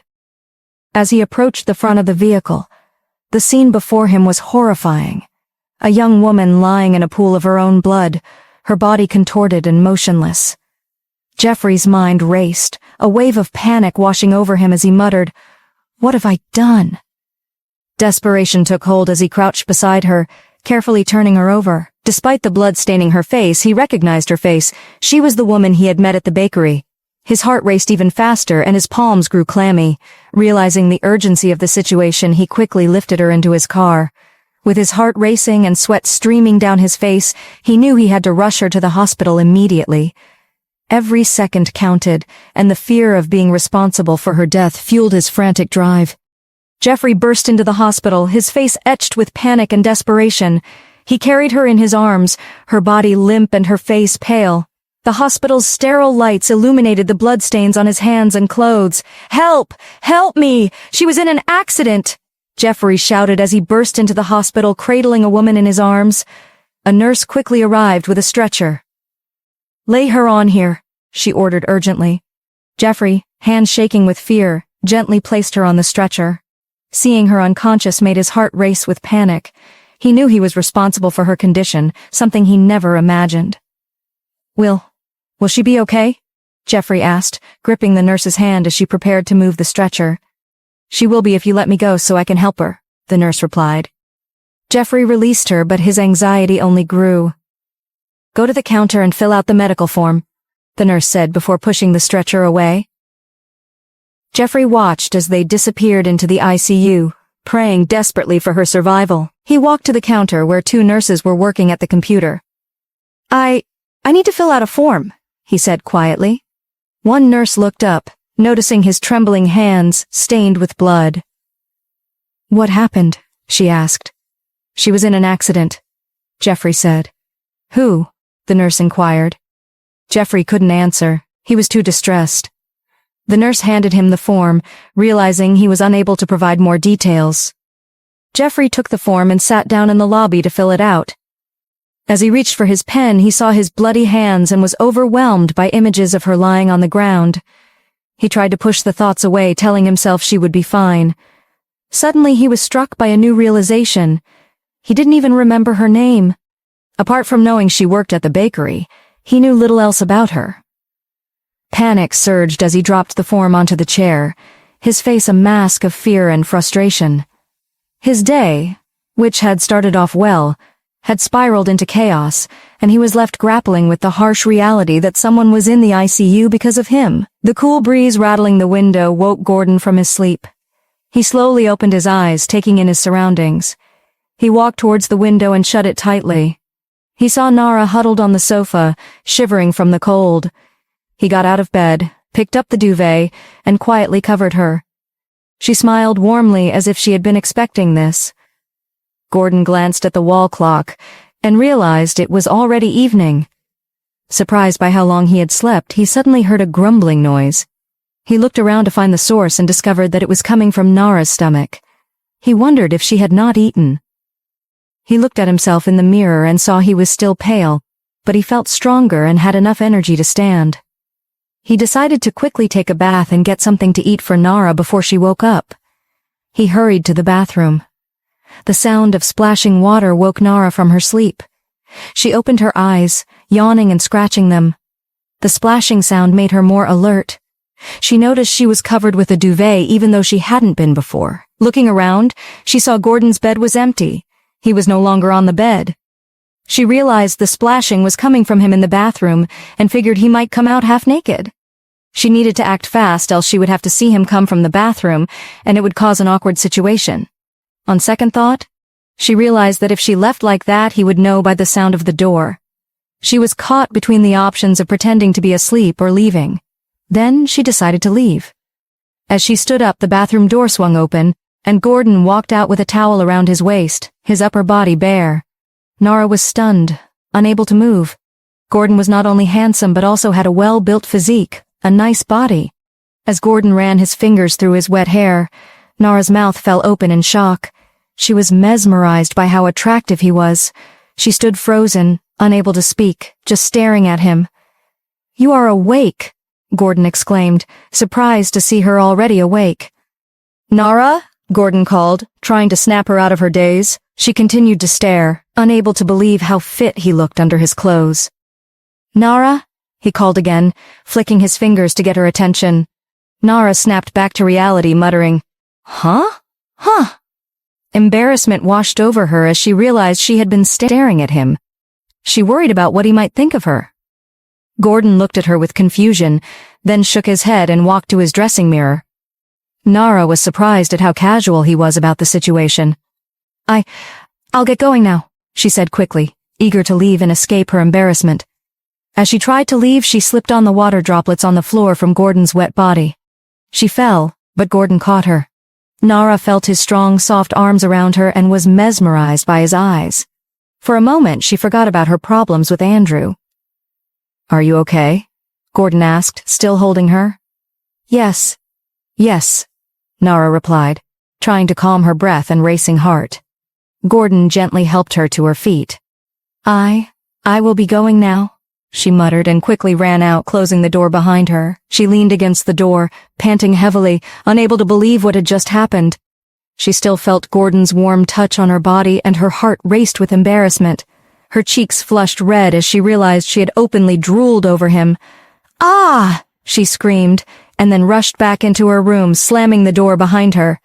Gordon, hearing her scream, laughed loudly, clearly amused by her reaction. He quickly dressed in a black long-sleeve shirt and matching trousers, carefully combed his hair, and applied his favorite cologne. Checking himself in the mirror, he knew he looked incredibly handsome. Smiling, he left his room and headed to Nara's. Nara, lying on her bed, heard a knock on her door and felt her heart race with shock. She hoped it wasn't Gordon, as she was still reeling from her earlier embarrassment. "Who is it?" she asked softly. It's me, came Gordon's voice. Nara buried her face in the blanket, wondering why he was still around. What does he want now? Is he not done seeing me embarrassed? She thought, shaking her head under the blanket. Nara? Gordon called again, knocking. Coming, she replied, reluctantly getting up to open the door. She was greeted by his pleasant scent, one of the things she admired about him. Trying to avoid his gaze, she stood against the door. I'm sorry about... She began to apologize, but was interrupted by Gordon. Would you like to go out for dinner? He asked. Dinner? Nara echoed. Yes, dinner, Gordon confirmed. Nara noticed his outfit, which was too formal for a simple dinner at home. Stella must have prepared dinner already. I'll meet you downstairs. Gordon smiled. No, we're not eating in. We're going out tonight. You're sick, aren't you? How do you have the energy to eat out? She asked. Do I still look sick? He replied with a smile. Seeing the sincerity in his eyes, Nara felt it would be rude to refuse his offer, even though she was still flustered by their earlier encounter. Okay, give me a minute to get dressed, Nara said. Gordon smiled. That's all right. I'll be downstairs waiting, he said, nodding as he left. Nara sighed in relief, glad he hadn't mentioned their earlier encounter. She hoped he would forget about it entirely. She hurried to the bathroom to freshen up. Meanwhile, Gordon waited downstairs when Stella emerged from the kitchen. She stopped in her tracks, surprised by how healthy and strong he looked. His face was no longer pale, and he appeared fully recovered. Gordon, what are you doing here?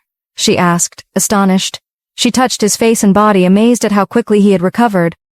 I thought, Stella began. I'm fine now, Stella. You don't need to worry, Gordon reassured her. It seems your soup worked wonders. Stella smiled, pleased that Gordon was feeling better. Or maybe it was Nara's presence, she teased. That's not true, Gordon replied with a smile. Stella laughed loudly. You don't say.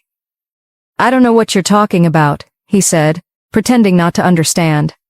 Stella continued laughing but stopped when she noticed Gordon's attire. It looks like you're going somewhere. Yes, we're going out for dinner.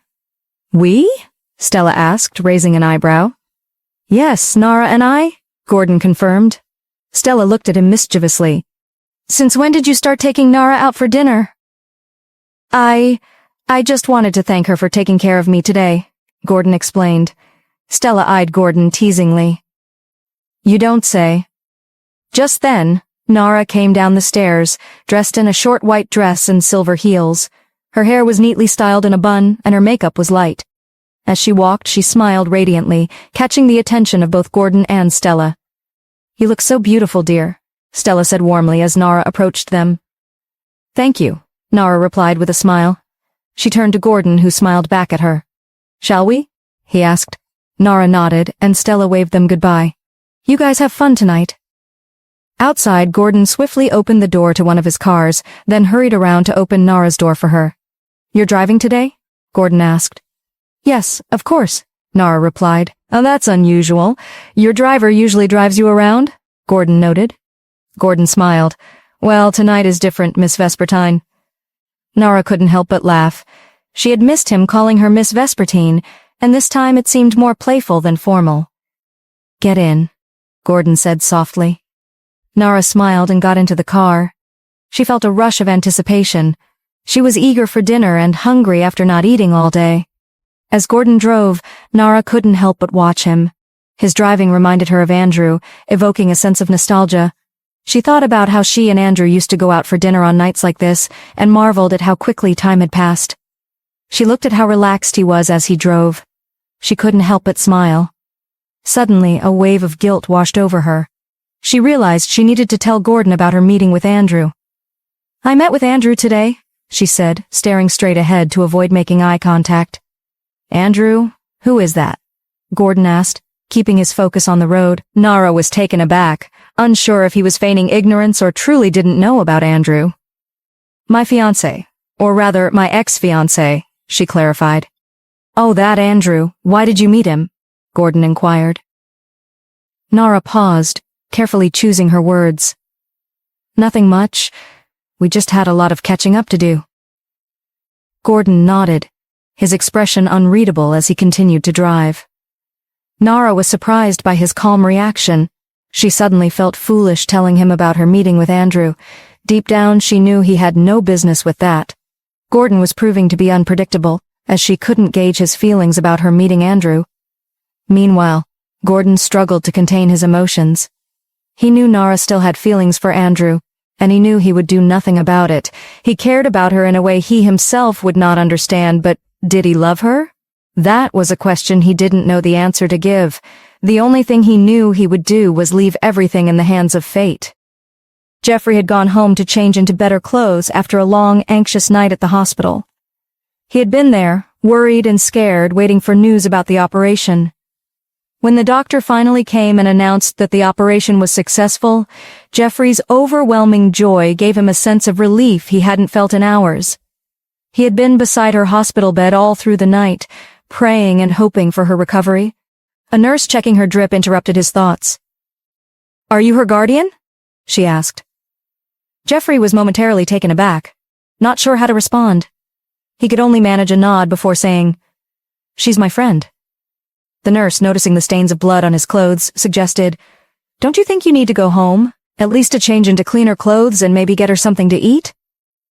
Jeffrey's eyes fell on his blood-stained clothes, but he hesitated. He wasn't ready to leave her side, at least until she woke up. He wanted to be there to apologize to her. I don't think I want to leave her sight yet," he said, his voice tinged with determination. The nurse smiled reassuringly. "She will be all right. In fact, her injury wasn't that serious. If her chart improves, she should be discharged by the end of the day." Jeffrey's surprise was obvious. "Really?" "Of course," the nurse confirmed. "You don't have to worry. Go home, freshen up, and come back." With a new sense of hope, Jeffrey hurried home, taking a quick shower and changing into fresh clothes. He was determined to return to the hospital as quickly as possible. But then he realized he needed to contact someone who knew her about the accident. He remembered her phone, which he had seen in her red coat. Rushing to the back of his car, he retrieved the phone from the coat's side pocket.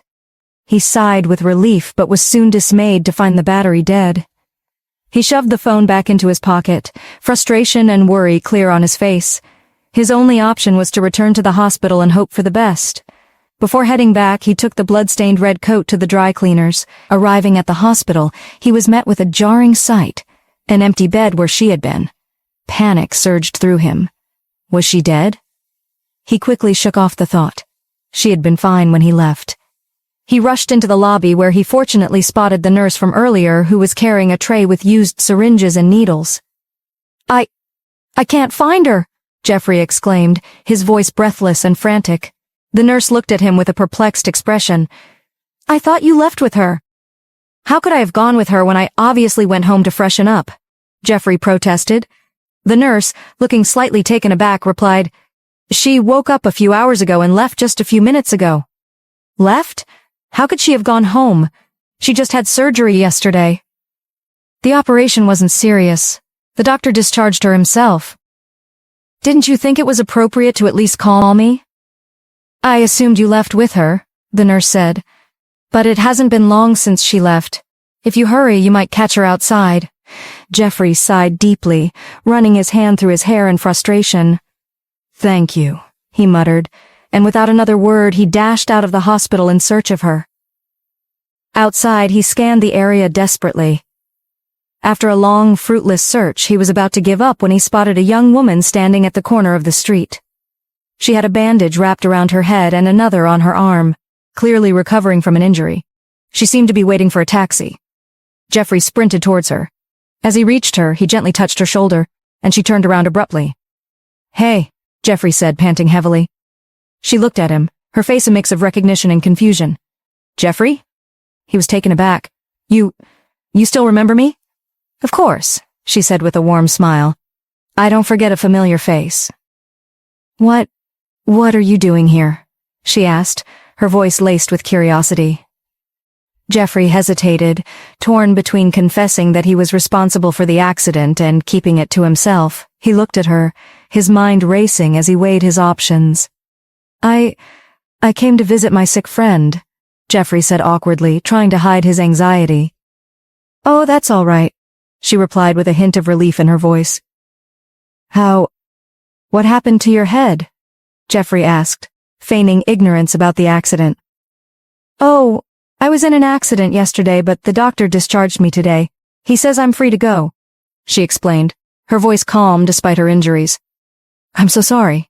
I hope you're okay, Jeffrey said, guilt gnawing at him. Oh yes, she assured him with a small smile. It doesn't hurt as much as it looks. Jeffrey felt a pang of guilt, knowing he was responsible for her predicament, yet he couldn't bring himself to admit it. Are you waiting for a taxi? He asked. Yes, but no one has stopped for me. I can't even find my phone. The nurses said I wasn't brought in with one, she said, frustration evident in her tone. Can I drop you off? Jeffrey offered, hoping to make amends. Her eyes brightened. Really? Yes, of course, he confirmed. Don't bother, I don't want to stress you, she said, though her tone suggested she was hopeful. Jeffrey smiled gently. You're not a bother. At least let me say thank you for the other day at the bakery. She smiled back and nodded. Okay, she agreed. My car is over there, Jeffrey said, pointing towards his vehicle. They walked together to his car, where Jeffrey opened the door for her. The drive was notably quiet. Jeffrey was not one for much conversation, often only glancing at her occasionally as he drove. Suddenly, a soft classical tune began to play on the car radio. She started humming along, a smile spreading across her face. You like the song? Jeffrey asked, surprised by her enthusiasm for classical music. Yes, it's one of my favorites, she said. You're really weird, Jeffrey said, chuckling. Wait, you're not a fan of classical music? She asked teasingly. In this time and age? Of course not, Jeffrey replied with a grin. Then what kind of music do you listen to? She asked, curious. Well, rock and roll, Jeffrey said. Rock and roll? She exclaimed, clearly taken aback. Don't I look it? Jeffrey asked with a playful smile. With the glasses you have on your face, you sure don't look the part, she teased, and they both burst into laughter. After the laughter died down, Jeffrey asked, Have you always worked at the bakery? Why do you ask? She replied, a hint of curiosity in her voice. Well, I don't know. Ever since I came back to town, I don't think I've seen you there before. You've been out of town? She asked, surprised. Yes, abroad, Jeffrey confirmed. Wow, that explains why you think I work at the bakery. You don't? Jeffrey asked, his face a picture of confusion. I own the bakery, silly, she said with a playful smile. Jeffrey was stunned. He would never have guessed that the bakery's owner was a woman. Wow, I didn't know. You're not at fault.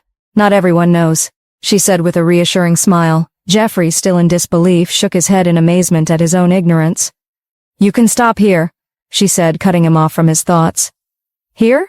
Jeffrey asked, looking around.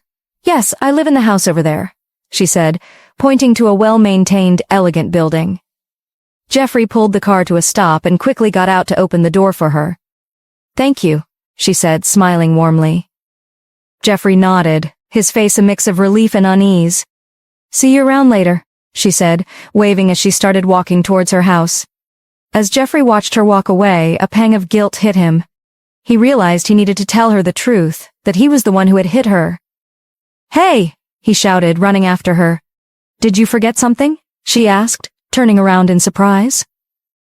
I have something to tell you, Jeffrey said, his voice unsteady. What? She asked, her curiosity piqued. I wanted to apologize. Apologize for what? She asked, confusion evident in her eyes. Jeffrey hesitated, then slowly pulled her phone from his pocket and handed it to her. Here! My phone! She exclaimed, her eyes widening in surprise. How did you get it? I was the one who knocked you over yesterday, Jeffrey admitted, his face tense with regret. What? She gasped, her eyes growing wide with shock. I wanted to tell you, but... Jeffrey trailed off, his voice faltering. But you stayed silent the whole time, she said, her frustration building. I was in your car for a long while. You could have said something, but you didn't. I'm sorry, Jeffrey said, his tone calm and sincere. I need to get out of here. You disgust me, she said, her voice edged with irritation as she turned to leave. "Hey," Jeffrey said softly, gently grabbing her hand. "Wait a minute. You don't even know my name," she exclaimed, pulling away. I do," Jeffrey said, though his uncertainty was clear. "Then what is my name, Jeffrey?" "What's my name?" she demanded, her eyes flashing with anger. Jeffrey looked at her, his face falling as he realized he didn't know her name. "I'm sorry," he admitted, his voice barely above a whisper. "Let go of me," she ordered, her voice sharp and angry. Slowly, Jeffrey released his grip, watching as she walked away, her steps quick and determined, fueled by anger. He stood there, feeling the weight of his mistake. He knew he had deeply wronged her and that his actions had caused significant hurt. Briston sat alone at the bar, nursing a drink, his mind clouded with thoughts and confusion. He could still feel the sting from the blow Gordon had landed on his face, all because of Nara. Could Gordon really be in love with Nara, or is this all part of their plan? He wondered, his anger and frustration simmering beneath the surface. His gaze drifted around the dimly lit bar until it settled on a man a few seats away, who was drinking with a fervor that suggested he was lost in deep thought. Briston was certain he had seen the man before, though he couldn't quite place when or where. Feeling an inexplicable urge to connect, Briston stood up, clutching his bottle of whiskey. He walked over and took a seat beside the stranger. As he observed the man's empty glass, he smiled and poured his whiskey into it, filling it to the brim. "Thank you," the man mumbled slowly, his voice thick with inebriation. "You don't have to," Briston replied with a warm smile. The man nodded, his smile broad but unsteady. "A penny for your thoughts?" Briston asked, taking a swig from his own bottle. The man turned to look at him, his expression a mix of surprise and suspicion. "Is this a joke or something?" "Does it look like I'm joking?" Briston replied, his tone sincere. "Well, it's not normal for a man to ask such questions," the man said, his speech slurred. "Maybe not, but I'm different," Briston said with a chuckle. "As the saying goes, I'm trying to be my brother's keeper." The man laughed heartily, his voice booming in the bar's dim ambiance. "You are really weird," he said with a grin, finishing off the whiskey Briston had poured for him. "Well, it's nothing much," the man continued, his voice tinged with melancholy. "I just got through a heartbreak." Briston smiled knowingly. "I thought as much," he said, his gaze lingering on the man. The face seemed increasingly familiar, though he couldn't quite place it. "What's your name?" the man asked, his eyes focused intently on Briston. "Briston," he replied. "And yours?"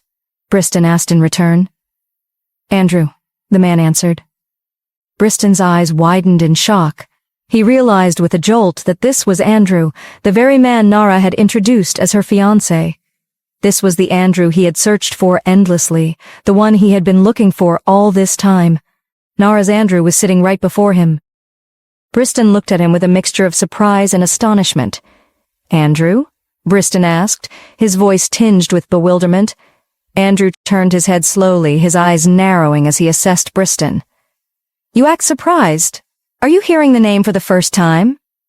Briston managed a half smile, trying to mask his apprehension. "No, not really. You know what, forget about it. Tell me about your heartbreak." Andrew sighed and took a slow sip from his glass, his expression darkening. "Well, she broke up with me and married someone else." Briston's eyes widened, reflecting a growing interest. This was the opportunity he had been waiting for. His initial plan was to get Andrew talking, hoping he might inadvertently reveal details about Nara and Gordon's marriage. Andrew's voice wavered as he continued. "And she lied to me, He trailed off, looking at Briston with a mix of frustration and vulnerability. "Continue," Briston urged gently, hoping to coax more out of him. "You know, we were engaged to be married, and she just called it off like nothing ever happened. I loved her with every bone in me, in fact I still do, and I hate the fact that I still do. She meant everything to me." Andrew's resolve seemed to falter as he set his glass down, its contents nearly gone. He glanced at Briston, his face a mask of resignation. "You know what? Forget about it. I don't want to bore you with my story." He stood up slowly, his movements somewhat unsteady from the alcohol.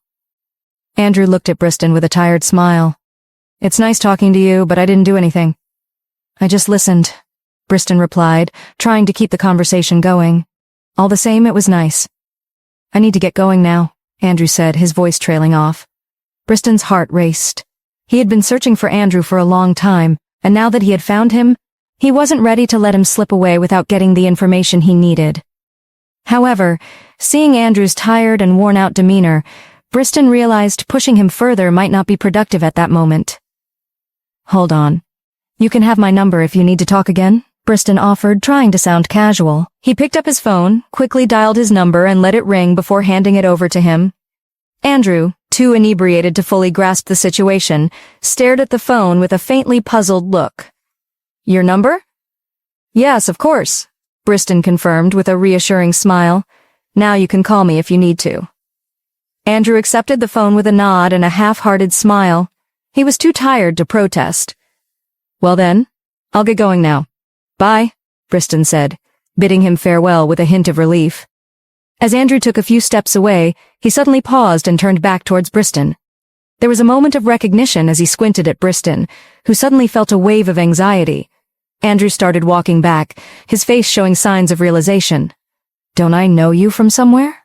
Andrew asked, his tone laced with confusion. Briston's heart skipped a beat at Andrew's sudden question. The possibility of Andrew recognizing him threatened to unravel his carefully laid plans. His mind raced as he tried to maintain his composure. Really? Briston asked, trying to sound casual despite his growing anxiety. Yes, of course, Andrew replied, squinting as he struggled to place the face before him. I think I've seen you somewhere, but I can't really place where. Maybe it's because you're drunk, Briston suggested, attempting to deflect the conversation. Andrew peered at Briston again, his gaze unfocused and uncertain. He shrugged, shaking his head slightly. You might be right. Well then, I'll get going, he said, turning away and finally walking out of the bar. As Andrew exited, Briston let out a sigh of relief, the tension visibly draining from his shoulders. He had managed to stay under cover and maintain his anonymity, a crucial part of his strategy to uncover the truth about Nara and Gordon's marriage. Briston knew he needed to use Andrew to get closer to his goal, but for now, he needed to hide his identity, at least until he had gotten what he wanted from him. Quickly, he called the bartender over, paying for his drink with a quick swipe of his card. His mind buzzed with excitement as he thought about the breakthrough he had just experienced. The possibility of using Andrew to expose Gordon felt like a stroke of luck, especially after he had nearly given up on his mission.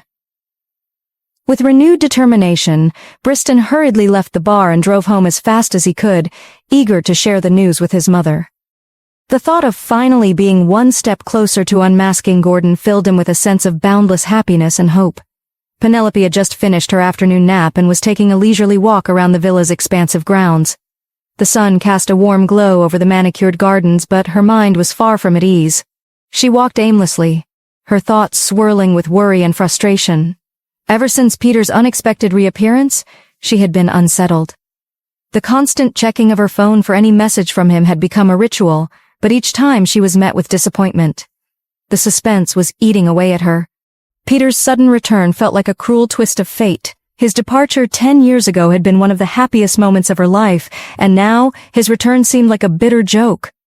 She recalled the unsettling kiss he had forced upon her when he first came back, and the memory only fueled her anger. The audacity he showed by disrespecting her home and her life was unforgivable. As these thoughts consumed her, she was unaware of Briston's approach until he touched her shoulder, jolting her out of her reverie. Briston, you scared me, she said, her voice trembling slightly as she tried to steady herself. Mom, it seems like you're deep in thought. Is there any problem? Briston's concern was evident in his tone. Penelope turned to him and forced a smile. No, there's nothing wrong, I'm fine. Briston studied her closely, noting the worry etched on her face. He could tell that she was troubled, but he chose not to press further. Instead, he decided to share his news in hopes of lifting her spirits. Mom, you won't believe what just happened, he said, his voice filled with excitement. Her curiosity was piqued, and despite her current mood, she looked at him expectantly. The glimmer of hope that this might be good news was palpable. What is it? She asked. I met Andrew, Briston announced with a grin. Penelope's brow furrowed in confusion. The name Andrew meant nothing to her, and she struggled to see its significance. Andrew? Who is that? And why should I care? Briston noticed her puzzled expression and decided to elaborate, leaning in slightly to ensure their conversation remained private. Now, Mum, this Andrew isn't just any Andrew, he's crucial to exposing Gordon's plans. Penelope's interest was piqued. She leaned closer, eager to understand. What do you mean? Briston glanced around, ensuring their bodyguards were not within earshot. Satisfied that they were occupied, he continued in a hushed tone. Andrew is Nara's ex-fiancé? Penelope's eyes widened in shock. What? Yes, Nara's ex-fiancé, Briston confirmed with a nod. A smile began to spread across Penelope's face, the first genuine sign of joy she had shown in a while. How did you meet him? Well, we met at the bar, Briston began, his tone casual but his eyes betraying his excitement. Penelope's eyes widened with anticipation. So? He mentioned his girlfriend broke up with him and married someone else, Briston continued, carefully observing her reaction. Penelope's interest deepened. Did you find out who this girlfriend is? We can't just make any assumptions. Briston shook his head. That's what I want to find out. I didn't get the chance to ask him directly because he was in a hurry to leave, but I did get his number. Penelope let out a sigh of relief, a smile creeping onto her face. It was the first piece of good news she had received in a while. Does he know who you are? Briston's smile widened. That's the best part, Mum. He doesn't. Good, that's good, Penelope said, her mood brightening. Now you know what to do. Make sure you get everything you can about Nara from him. You don't need to worry about that, I'm on it, Briston replied confidently. Penelope's smile took on a mischievous edge, clearly pleased with the turn of events. However, her gaze then fell upon Briston's face, noticing something troubling. What? What happened to your face? She asked, reaching out to touch his swollen jaw. The moment her fingers made contact, Briston flinched and grimaced in pain.